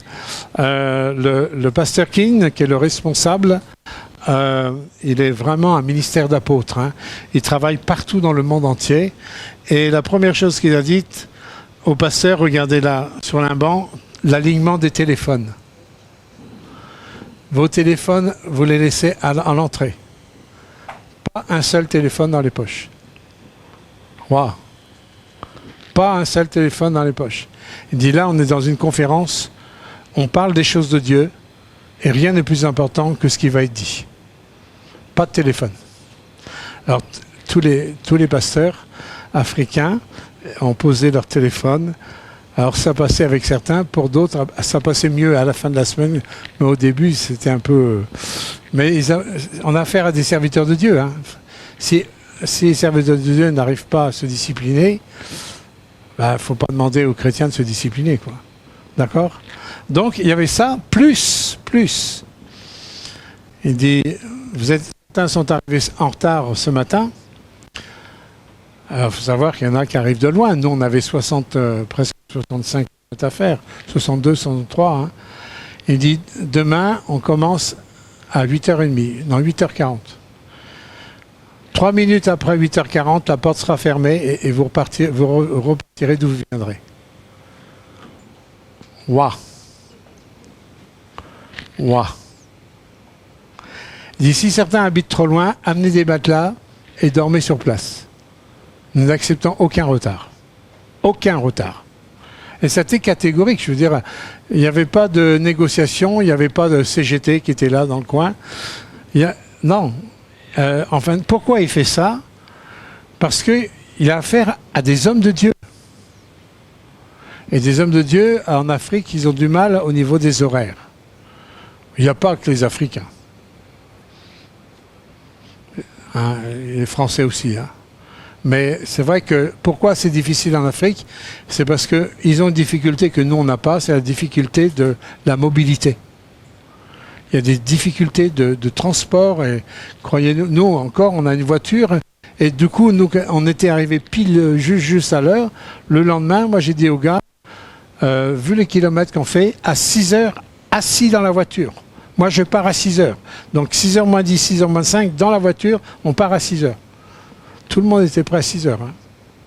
Jamais de problème et on est tout le temps, tous les jours arrivés à l'heure. Tous les jours. Donc c'était... il y avait aussi un cadre de discipline.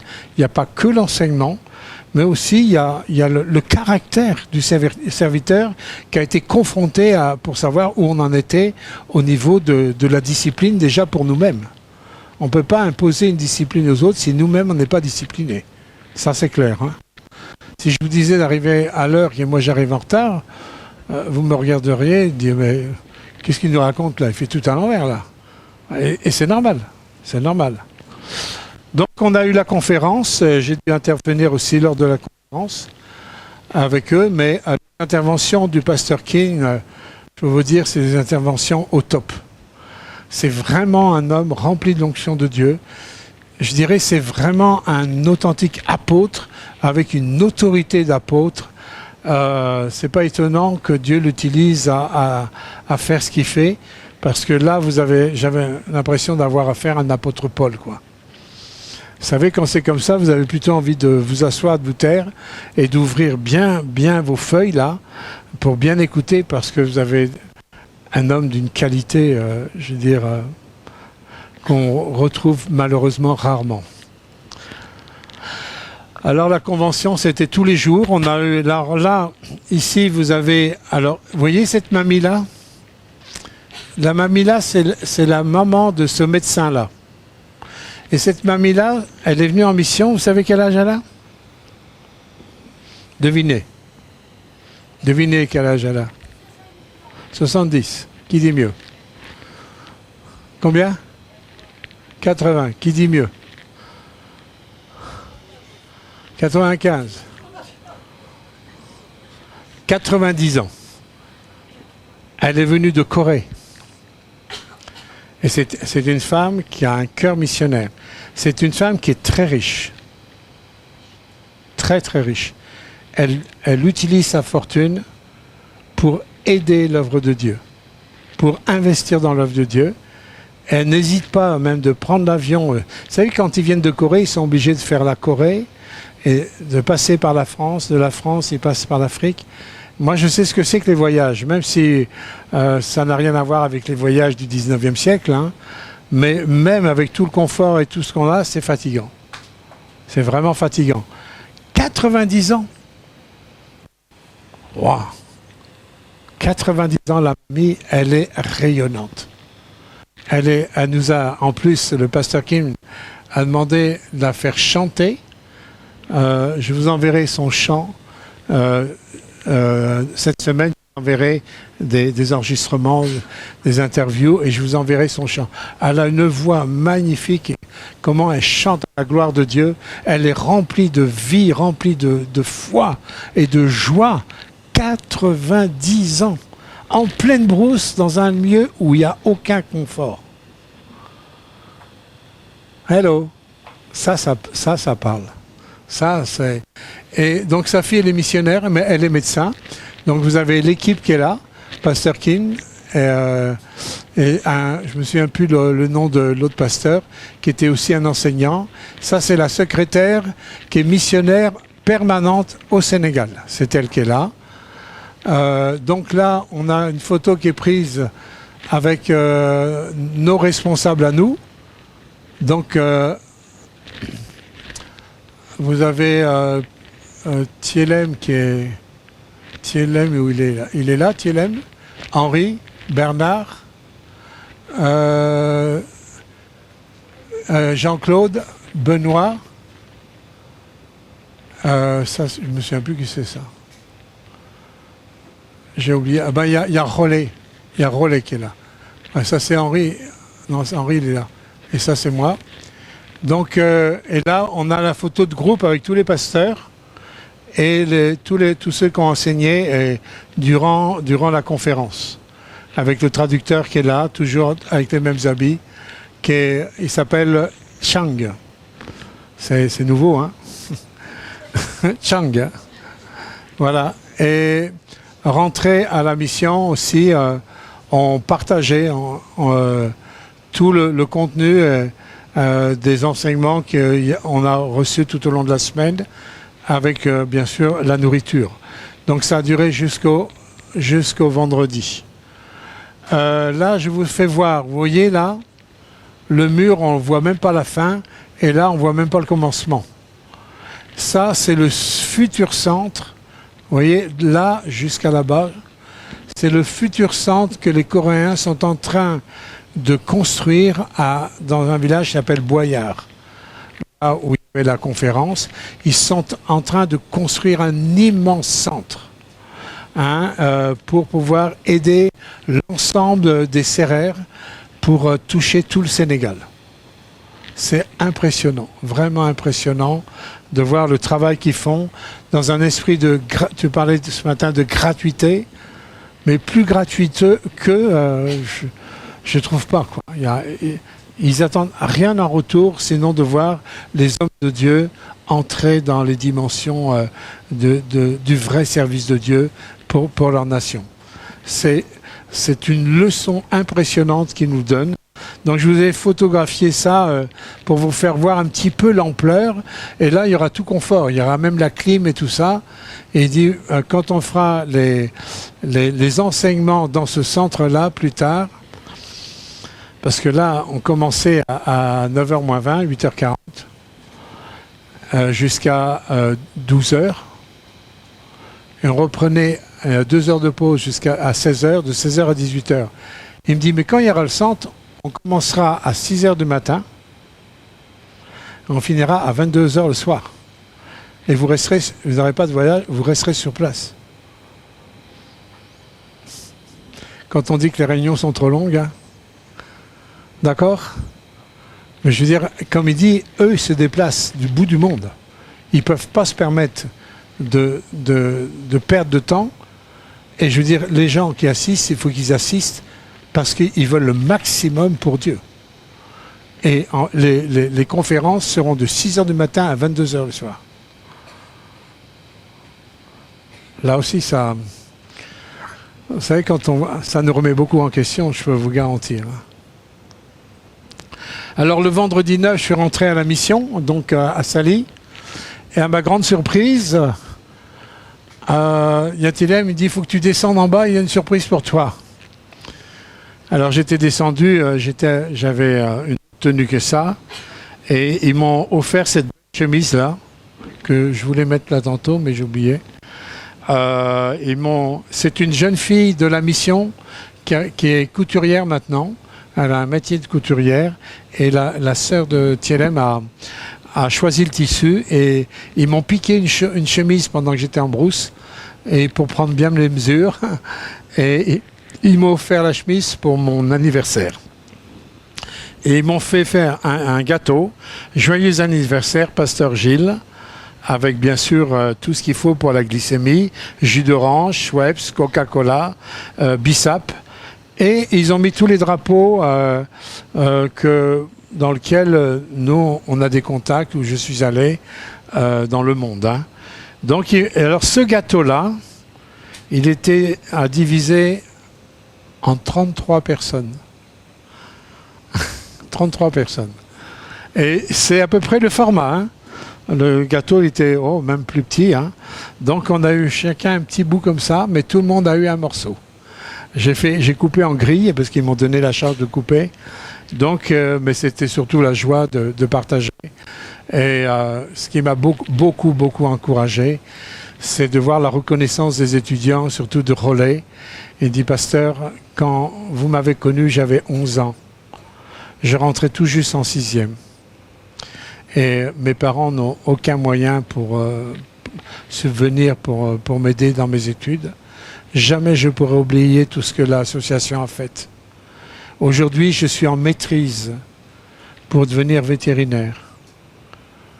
Et je veux aussi investir tout ce que je reçois, je vais investir pour les plus jeunes derrière moi. Vous savez quand vous entendez ça, hein, parce qu'il y a des jeunes qui veulent dire ouais, c'est bien, on a nos diplômes, on peut se faire, et maintenant on file dans la vie. Mais quand vous entendez ça, c'est il a le souci de redonner aux plus jeunes, à ceux qui suivent les plus jeunes, de redonner ce qu'il a reçu. C'est là que vous voyez que vous ne manquez pas la mission. Parce que Relais, non seulement il réussit sur le plan universitaire, mais il est en train de réussir aussi sur le plan de la formation de serviteurs de Dieu. Il est vraiment déjà un homme de Dieu en formation. Je vois à travers ce jeune garçon qui a 26 ans maintenant, ça fait 15 ans, hein, il a 26 ans, mais je sens un homme de Dieu et il traduit, mais il prêche et tout ça, mais il a la même éthique qu'on a retransmise à TLM, où cette éthique-là, elle est retransmise à Relais. Et TLM, vous savez, il peut faire confiance à Relais, même au niveau finance, il doit, des fois, TLM, il n'a pas le temps parce qu'il est pris à droite et à gauche. Bon, Relais, il sait, il peut prendre l'argent pour... Et croyez-moi, c'est clean, parce qu'il y a la crainte de Dieu dans leur cœur. Il y a vraiment la crainte de Dieu dans le cœur de ces jeunes.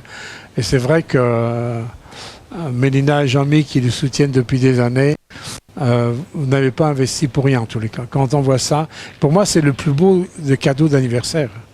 Hein? Alors, il y a plusieurs de jeunes qui ont témoigné, mais je suis reconnaissant à Dieu parce que nous, on fait ce que Dieu nous demande, mais Dieu, il fait bien au-delà. Il fait tout ce qu'on ne peut pas faire, c'est lui qui le fait, quoi. Et travailler dans les cœurs, travailler dans les profondeurs des gens, nous, on ne peut pas faire ça. Vous comprenez ? Il n'y a que le travail du Saint-Esprit qui peut faire ça. Et quand vous êtes à la tête d'une œuvre, que vous entendez ça, ça développe que la reconnaissance envers Dieu, quoi. Parce que ça, nous, on donne ça, mais Dieu, il fait ça, quoi. Et vous devenez spectateur de l'œuvre de Dieu, même si on est acteur, mais on est aussi vraiment spectateur, parce que Dieu nous dépasse, comme dit la parole de Dieu, il donne au-delà de ce que nous pouvons penser et imaginer, quoi. C'est au-delà, c'est bien au-delà. Donc, je voulais vous relater ça aussi. Le samedi 10, vous voyez, il n'y a pas trop de repos, hein. On est retourné à l'église de Nguyen, que voilà. La nuit, donc on a dormi à Nguyen, de la nuit de samedi à dimanche. Et vous voyez, les frères, ils ont dormi carrément dehors. Hein. Il faisait tellement chaud sous la tôle. Dire, oh non, nous on dort dehors.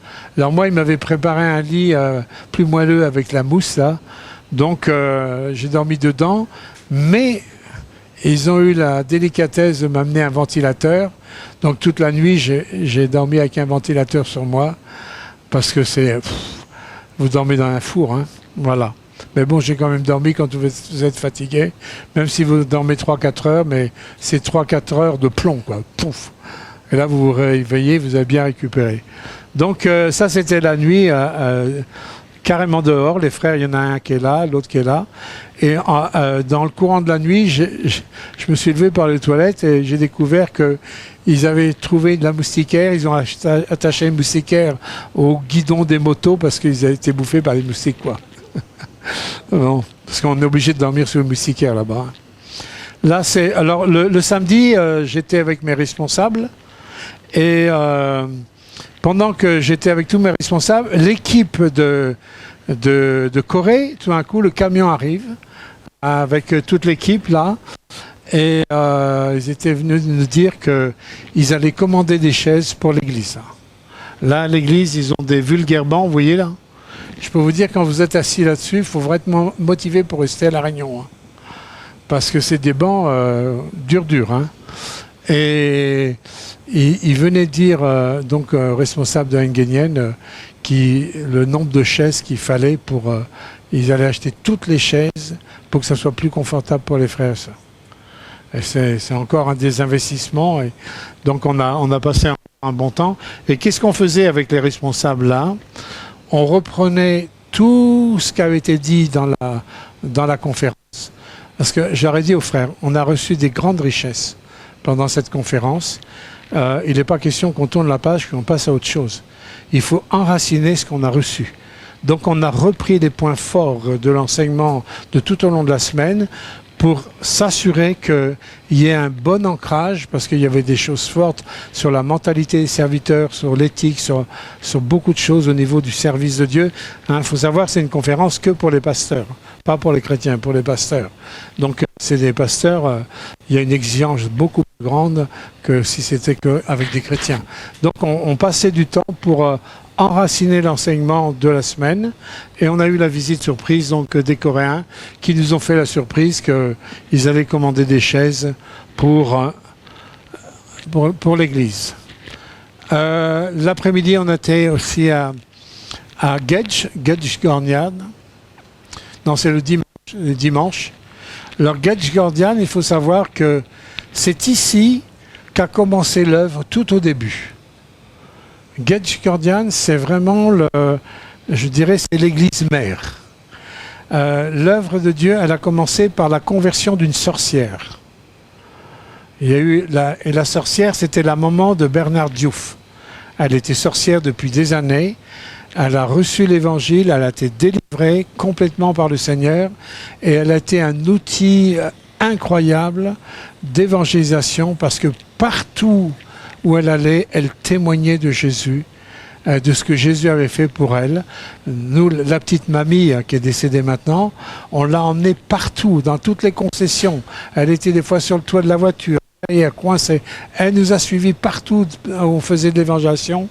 Et jusqu'à sa mort, elle a témoigné de Jésus. Et de la conversion de cette dame, il y a eu la conversion de son fils, qui est Bernard Diouf, qui est un des responsables. Il y a eu la conversion de Thielem, etc., etc. Et ça a pris boule de neige là. Au début, ici, à cet endroit-là, là, vous voyez une église en dur. Mais à l'époque, il y avait juste... on faisait l'église sous le manguier, sous un arbre. Il n'y avait pas de bâtiment, il n'y avait rien.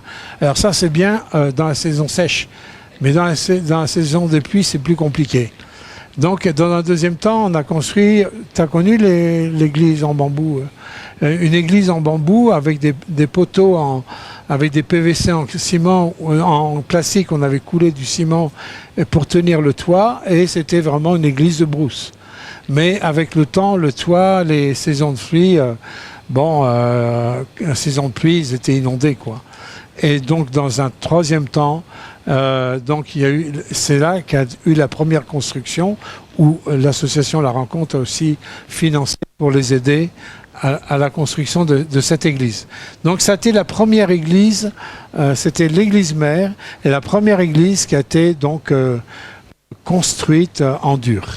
Là, vous avez une maison aussi typique case africaine, dans lequel j'ai déjà dormi là-dedans, moi. Avec les toiles d'araignée, avec les souris, avec des fois des serpents, parfois. Voilà. Mais on dort bien, croyez-moi, sur de la paille de riz, dans des sacs de riz. Ça nous sert de matelas. Bon, je ne sais pas si je ferai encore aujourd'hui, mais ça, je l'ai fait. Ça, c'est le papa de Thielem. Alors, le papa de Thielem, c'est un homme qui est étonnant. Il est imam. Mais par contre, je ne pense pas qu'il soit bien au courant de tout ce qui est l'islam. Parce que c'est vraiment un homme très pacifique. Et pour vous dire, quand son fils Thielem s'est converti à Jésus, ça ne lui a pas posé de problème. Il a béni son fils. Il dit, mon fils, si c'est à voir, si tu es en paix, moi l'essentiel c'est que tu sois en paix. Et cet homme nous a même donné le terrain sur lequel il y a l'église. Il a été une bénédiction pour nous. Et à chaque fois que j'y vais, je ne passe jamais là-bas sans le saluer, sans parfois le bénir en apportant un sac de riz ou autre chose. Hein. Et le papa de Thielem a été vraiment un grand soutien, une grande bénédiction pour nous, malgré qu'il soit imam. Lui, il a fait construire une mosquée en face de l'église. Hein. Aujourd'hui, il y a une mosquée en face de l'église. Et dans un petit village de Gedge, il y a les catholiques, quand nous on a construit. Les catholiques ont construit aussi. Et le papa de Thielem a construit. On était les premiers à construire, et tout d'un coup, il y a eu les catholiques et les musulmans. On se retrouve avec une église protestante évangélique, une église catholique sur la même place et aussi une mosquée. Voilà. Mais bon, ce qui est important, c'est que tout le monde vive dans la paix. Ça, c'est ça qui est important. Donc là, c'est le culte à Gedge le dimanche 11, juste avant mon retour. Alors, on arrive à la fin. Donc, il y a Aïda qui prépare à manger, aussi toujours avec le tieboudjen et les mangues, vous voyez. Et là, à Gedge, je vous ai photographié ça parce que vous avez le séchage des feuilles de baobab. Le séchage des feuilles de baobab sert à la fois pour faire des sauces. Ils utilisent ces feuilles pour faire des sauces dans les plats culinaires, mais ils utilisent aussi ces feuilles pour certains traitements au niveau pulmonaire, enfin infection, tout ça. Ils prennent des tisanes de feuilles de baobab. Vous voyez, rien n'est perdu là-bas en brousse. Absolument rien. Vous avez... Oh, zut. Vous voyez, c'est bientôt fini. Hein.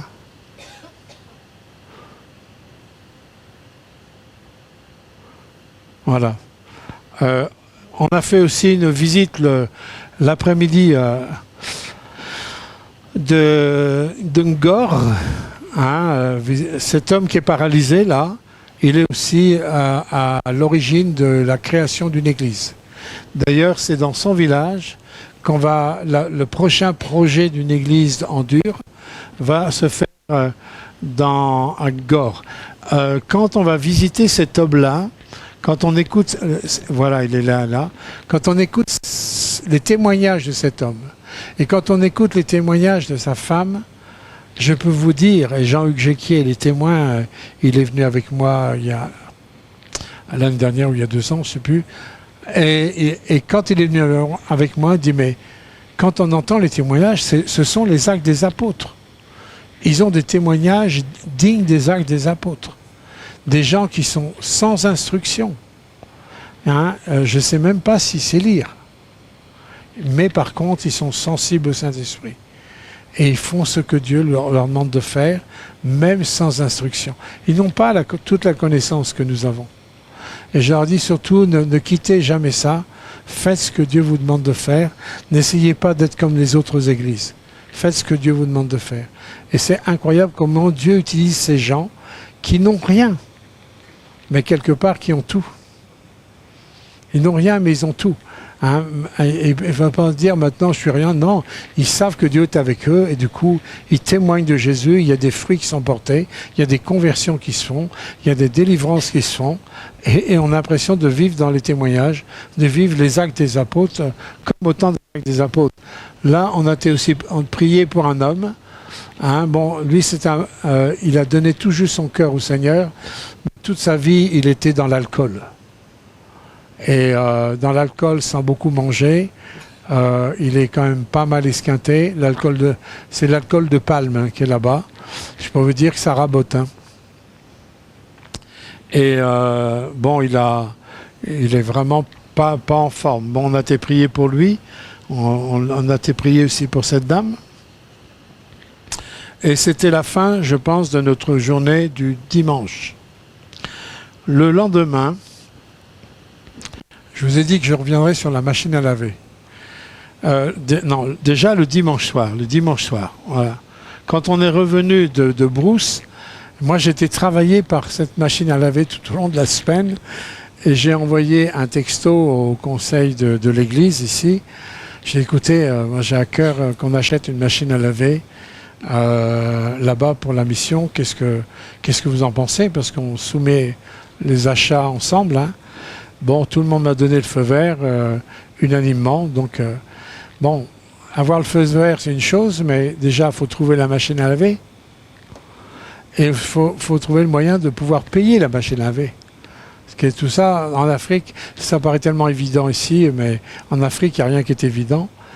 Et en revenant de Brousse, j'ai dit à Thielem, parce qu'on évitait la ville d'Embourg. Ville d'Embourg, c'est là où il y a le gros Auchan. Et l'Auchan, toute la semaine, était fermé, avec les containers, machin, tout était fermé à cause des émeutes. Je lui ai dit, écoute, tu ne sais pas si Auchan est ouvert? Il me dit, je crois qu'ils ont rouvert aujourd'hui. Disons. Et je dis, bon, il était tard, il était au moins déjà 9h du soir, hein. On avait tout le culte, les visites, le retour. Il était au moins 9h du soir. J'ai dit, tu crois qu'à 9h du soir, c'est ouvert? Auchan me dit, oh, je crois que si c'est ouvert toute la nuit. Hein. Ah, je suis d'accord. Là aussi, ça fait partie de l'Afrique. J'ai dit, bon, ça va, 9h, donc c'est pas trop tard. Hein. Alors, je dis, au moins, je vais voir un petit peu sur place. J'ai dit, tu crois qu'ils vendent des machines à laver là-bas?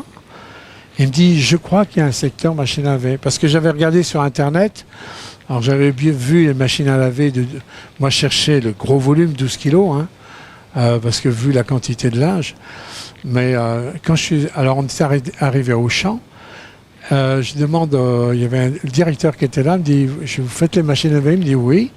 Il m'amène, il n'y avait que deux machines identiques, il n'y avait pas le choix. Vous ne pouvez pas choisir entre l'une ou l'autre, vous n'avez pas le choix. C'est ça ou rien. D'accord? Des fois, je pense qu'on a trop de choix. Ça nous complique les choix. Mais là, quand vous n'avez pas le choix, vous n'avez pas le choix. Et ce qui m'embêtait, 5 kilos, ça ne fait pas beaucoup, 5 kilos.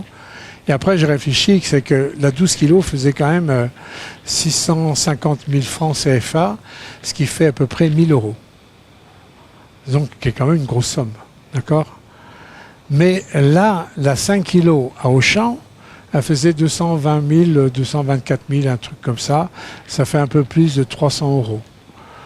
Je dis, c'est leur première machine. C'est des gens qui viennent de Brousse, ils ne savent pas ce qu'est une machine à laver. Ils n'ont jamais touché une machine à laver de leur vie, d'accord. Je me suis dit, il vaut mieux commencer par une petite, à 5 kilos, qui s'habitue, parce qu'au moins, s'ils l'usent à force, mais au moins, c'est pas une grosse somme. Hein.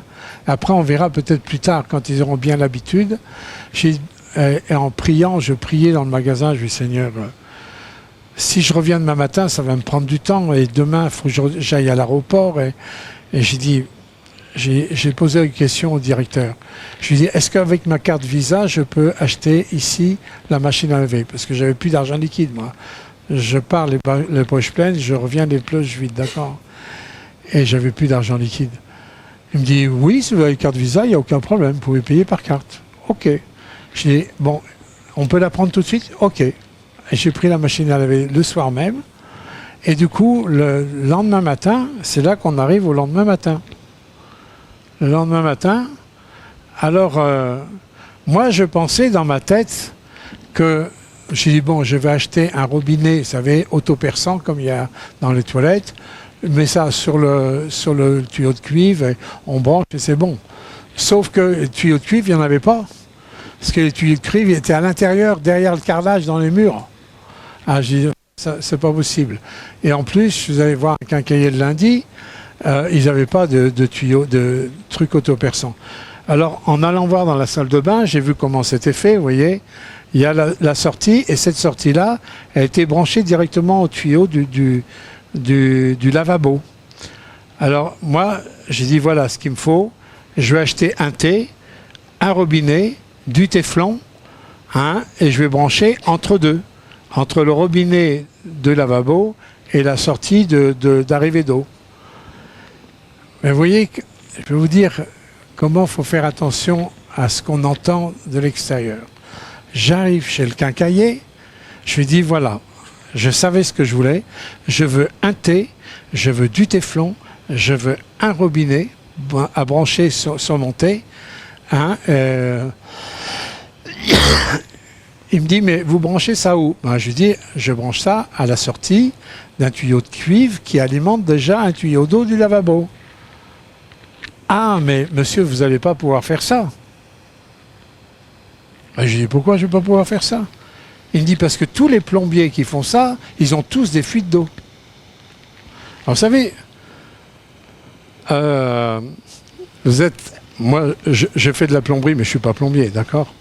Mais je fais de la plomberie, j'ai fait toute une installation de plomberie. Mais pourtant, j'étais sûr de mon coup qu'il n'y a pas de problème. Dans la théorie, il n'y a pas de problème. Mais vous voyez, quelqu'un vous dit avec assurance devant vous, et en plus c'est un vendeur de matériel de plomberie, il a affaire au plombier, et qui vous dit avec aplomb, assurance, mais si vous branchez ça là, vous allez forcément avec une fuite d'eau. Alors, j'ai reçu l'information, et c'est là qu'il y a des combats spirituels. Est-ce que je dois faire, est-ce que je ne dois pas faire? Parce que si je fais que j'ai une fuite d'eau, moi je dois prendre l'avion en fin de journée, je n'ai pas le temps de réparer la fuite d'eau, et en plus je n'ai pas les outils adéquats. Je ne peux pas me permettre d'avoir une fuite d'eau, je ne peux pas me permettre d'avoir une fuite d'eau. Il faut que ça marche. Mais à cause des paroles, vous voyez, il faut faire attention. Et ce n'est pas parce que quelqu'un va vous dire quelque chose avec aplomb, avec assurance, et en plus avec des faits. Parce que c'est vrai que les vieilles tuyauteries, hein, quand elles ont été chauffées et rechauffées, le cuivre se ramollit, il est beaucoup plus fragile. Et c'est sûr que s'il visse avec comme des brutes, c'est sûr qu'il y a des fuites. Hein. Mais moi j'étais là, est-ce que je fais, est-ce que je ne fais pas? Et du coup j'étais obligé d'en faire un sujet de prière. Un truc aussi terre à terre, parce que je ne voulais pas m'embarquer avec des problèmes après. Et d'un truc comme ça, j'ai questionné le Seigneur. J'ai dit, Seigneur, est-ce que je dois faire ça vraiment? Et tout d'un coup, c'est comme si le Seigneur me refaisait la chronologie du moment où j'ai eu la compassion de voir ces femmes faire leur linge. Ensuite, la pensée de la machine à laver, la proposition au conseil ici et aussi aux femmes là-bas qui m'ont fait un grand sourire comme ça quand j'ai reparlé de machine à laver. Et après, j'ai trouvé tout le matériel qui est nécessaire. Je savais exactement ce qu'il fallait faire comme travail. C'était clair. Je dis, Seigneur, tu n'as pas fait voir ça, tout ça pour rien, pour que je baisse les bras aujourd'hui. Et tout d'un coup, encore la vision des anges est revenue. Je dis, mais en fait, en plus, ces anges sont là. Et donc, Seigneur, je peux compter sur toi. J'ai pris la décision de faire le travail. Faire le travail, mais il n'y avait pas d'outils. Alors il a fallu que j'aille chercher des outils dans une boutique. J'ai acheté 2 clés spéciales pour visser, dévisser. Hein. Il me fallait au moins 2. J'ai acheté des trucs. Une fois que j'avais tous les outils, je peux vous garantir, montre en main, ça m'a mis un quart d'heure. En un quart d'heure, j'ai dévissé, j'ai remis le téflon, j'ai revissé, hop, en un quart d'heure, tout était fait. Et le challenge, c'est quand on rallume l'eau. Ça, c'était le challenge. Mais j'ai fait avec confiance, j'ai fait dans la paix, j'ai fait avec assurance. J'ai rallumé pas une goutte d'eau. Donc, ils ont pu tourner leur première machine à laver. Regardez le sourire d'Aïda qui remplit sa première machine à laver, hein, avec l'installation. Alors tout allait bien, la machine à laver a tourné, mais on a eu un autre problème en début d'après-midi. Ça tournait, tout d'un coup, pouf, plus d'électricité. Ça, non mais c'est l'Afrique. Qu'est-ce qui se passe? Et tout d'un coup, Thilem me téléphone, me dit pardonne-moi, je suis désolé, mais on a une coupure d'électricité. C'est le service d'électricité qui nous a coupé l'électricité parce qu'on est en retard sur notre facture. Alors on me dit mais Rollet, il a été les voir, il a été payé le retard. Normalement, ils viennent en fin d'après-midi remettre l'électricité. Alors, en fin d'après-midi, ils sont revenus, donc la machine est redémarrée. Mais moi, j'ai pas eu l'honneur de voir la ressortie parce que j'étais déjà parti pour reprendre l'aéroport. Et là, donc, retour en France le lundi soir. Et une fois qu'ils m'ont déposé à l'aéroport, je sentais qu'en allant à l'aéroport, ça faisait glang, glang, glang, glang, ça commençait à faire du bruit dans la voiture. Et 1 kilomètre après l'aéroport, j'ai un coup de téléphone de Thielem. Eh bien, ils sont tombés vraiment en panne. Ils m'ont photographié là. Mais vous voyez la roue de travers, l'étrier était cassé et le roulement était cassé. Ils n'ont pas pu faire 1 kilomètre de plus. Et leur première réaction qu'ils ont eue, parce que je leur ai dit la vision de Graziella. J'ai dit, non, on a une sœur qui a vu la vision des anges, comme des anges autour de nous. Et la première réaction, ils n'ont pas été focalisés sur le problème de la voiture. Ils ont loué le Seigneur de tout leur cœur, de ce que les anges m'ont accompagné jusqu'à l'aéroport pour pas que je loupe mon avion. Et il dit, si ça avait eu lieu avant, j'aurais loupé mon avion. Vous voyez, c'est dans les difficultés qu'on voit aussi la grâce de Dieu, le soutien de Dieu et surtout le soutien de ses promesses. Dieu avait donné une promesse et il l'a accomplie. Et voilà, ça c'était la fin du voyage. Et donc je suis revenu. Alors, il n'y a plus rien, je pense. Voilà. Je suis revenu donc le mardi matin. Le mardi 13, je crois. Hein. C'est ça, le 13 juin. Voilà, je vous ai fait un peu le périple de mes 11 jours de mission au Sénégal. Est-ce que vous avez peut-être des questions, des interrogations, voilà.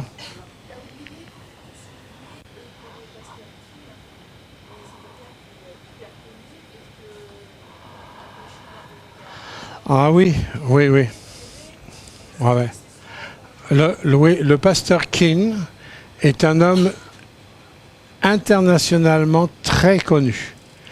Il est sollicité particulièrement aux États-Unis et au Canada, mais plus aux États-Unis. Il est sollicité à venir prêcher dans les très grandes églises, dans les grands trucs et tout ça, mais il refuse. Il refuse parce que il sait que Dieu l'appelle dans des terrains comme ça, qui sont compliqués, qui sont durs. Il dit, j'ai pas de temps à perdre avec de personnes qui sont déjà sauvées. C'est pas ma place. Moi, je suis là pour aider ces œuvres-là et aider pour le développement, annoncer l'évangile dans les endroits où l'évangile n'est pas annoncé. Il travaille au Sénégal, il travaille en Chine, il travaille en Afghanistan, au Pakistan. Il y a aussi un autre pays j'ai oublié. Il travaille dans plusieurs pays du monde entier et leur ministère est vraiment d'aider des œuvres comme les nôtres. Et les conditions qu'il donne pour qu'ils l'aident, et il l'a expliqué très clairement, ils aident des gens où ils voient que les gens ont déjà préalablement œuvré déjà avec ce qu'ils avaient. Et c'est ce qui l'a beaucoup touché dans notre mission, c'est qu'il a vu une équipe qui avait déjà bossé sérieusement. On avait déjà une église qui était en dur, on avait aussi des œuvres d'accueil qui étaient faites, et il aide des œuvres comme ça. Parce qu'il sait qu'il y a tellement besoin de moyens après, mais il n'aide pas les gens qui font rien. Hein, dire vous nous donnez pour ça, il n'aide pas ces gens-là. Il aide des gens qui déjà ont mis les pieds à l'étrier, qui travaillent, qui œuvrent vraiment pour gagner les âmes au Seigneur. Ce sont ces œuvres-là c'est la seule condition qu'il pose. Et c'est une condition qui me paraît bibliquement absolument juste. D'ailleurs, quand je l'ai remercié moi l'année dernière, le pasteur Kim, il me dit mais on travaille pour le même royaume. Hein. C'est-à-dire de dire on n'est pas là pour travailler pour une œuvre avec une étiquette, avec ceci, avec cela. J'ai toutes ses coordonnées, j'ai tous les détails de son œuvre et il a mis aussi une alerte aussi au niveau des pasteurs sénégalais parce qu'il y a aussi dans le monde entier il y a des œuvres coréennes qui n'ont rien à voir avec eux. Mais il y a tout un développement, un organisme coréen qui semble, dans un premier approche, où on a l'impression que c'est quelque chose de chrétien, que c'est quelque chose d'évangélique, mais en fin de compte, c'est vraiment un système sectaire. Et là, il a tiré la sonnette d'alarme. Moi, j'étais déjà au courant de ça. Et c'est pour ça que l'année dernière, je voulais absolument les voir, entendre leur enseignement et tout ça. Là, aujourd'hui, je n'ai pas une ombre de doute de la véracité, de l'authenticité de ceux qui sont. Ça, c'est clair. C'est l'enseignement à 200% biblique. Autre remarque ?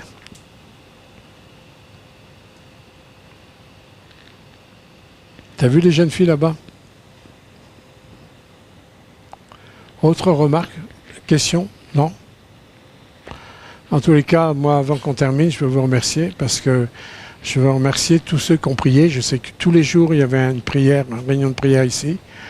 Et sur le terrain, moi, je sens le soutien de la prière. Je me sens porté. Ah oui, autre chose que j'ai oublié de dire, quand je suis parti, vous savez que j'ai eu un problème à mon genou depuis le mois de mars. Mon genou s'est bloqué, mon genou droit, il s'est bloqué quand j'avais été à la pastorale de Grenoble. Et depuis le mois de mars, je bricole avec mon genou droit. Et j'ai même une attelle pour mettre au genou. Et même Mireille me disait, bon, peut-être que dans l'avion, c'est mieux que tu mettes la genouillère en 5-6 heures d'avion. C'est vrai qu'on n'est pas en classe business, donc c'est un peu étroit, on ne peut pas... Et au moment quand je voulais prendre mon attelle, dans mon cœur, dans ma logique, c'est dommage, ça va me tenir la jambe, mais au fond de moi-même, non, je ne veux pas me soumettre à cet état d'esprit d'handicap. Je dis, Seigneur, moi, l'attelle, je la laisse là, je te fais confiance. Dans l'avion, je n'ai pas souffert de mon genou. Pendant les 11 jours de mission, et Dieu sait, vous avez vu le rythme, les voyages difficiles, fatigants, je n'ai pas souffert du tout de mon genou. À tel point, c'est que j'ai cru que j'étais guéri de mon genou. Sauf que désillusion, arrivé en France, arrivé le mardi, là, j'ai commencé à avoir mal au genou. Et, bah ouais, ça m'a fait mal au genou. Et là, j'ai de nouveau la douleur à mon genou, vous savez. Et là, je dis, mais Seigneur, c'est vrai que moi j'étais content de ne plus avoir mal, hein. C'est quand même sympa, mais... Alors quand j'ai dit ça à Mireille, il me dit, mais c'est forcé, c'est logique pour elle. Ben, Dieu t'a donné l'onction pour faire ce qu'il t'a demandé, oui. Mais quand vous le vivez, dire, wow, c'est quand même... j'ai dit, Seigneur, moi aussi j'ai besoin de l'onction pour faire ce que Dieu veut ici. D'accord? C'est ici aussi, hein. Alors je voulais quand même vous le soulever. Parce que pour vous faire voir que vous ne priez pas pour rien quand vous priez pour votre pasteur lorsqu'il est en voyage missionnaire. Pas d'autres questions? Un grand merci, que le Seigneur vous bénisse et continuez à prier pour eux, hein, et continuons aussi à nous investir pour continuer l'œuvre. Dieu n'a fait que des merveilles depuis 23 ans. On pourrait écrire plusieurs livres sur tout ça, mais... quand je serai en retraite, peut-être. Que le Seigneur vous bénisse, je vous souhaite un bon retour. Merci d'être venu. Si quelqu'un a soif, on peut vous donner à boire si vous voulez, hein.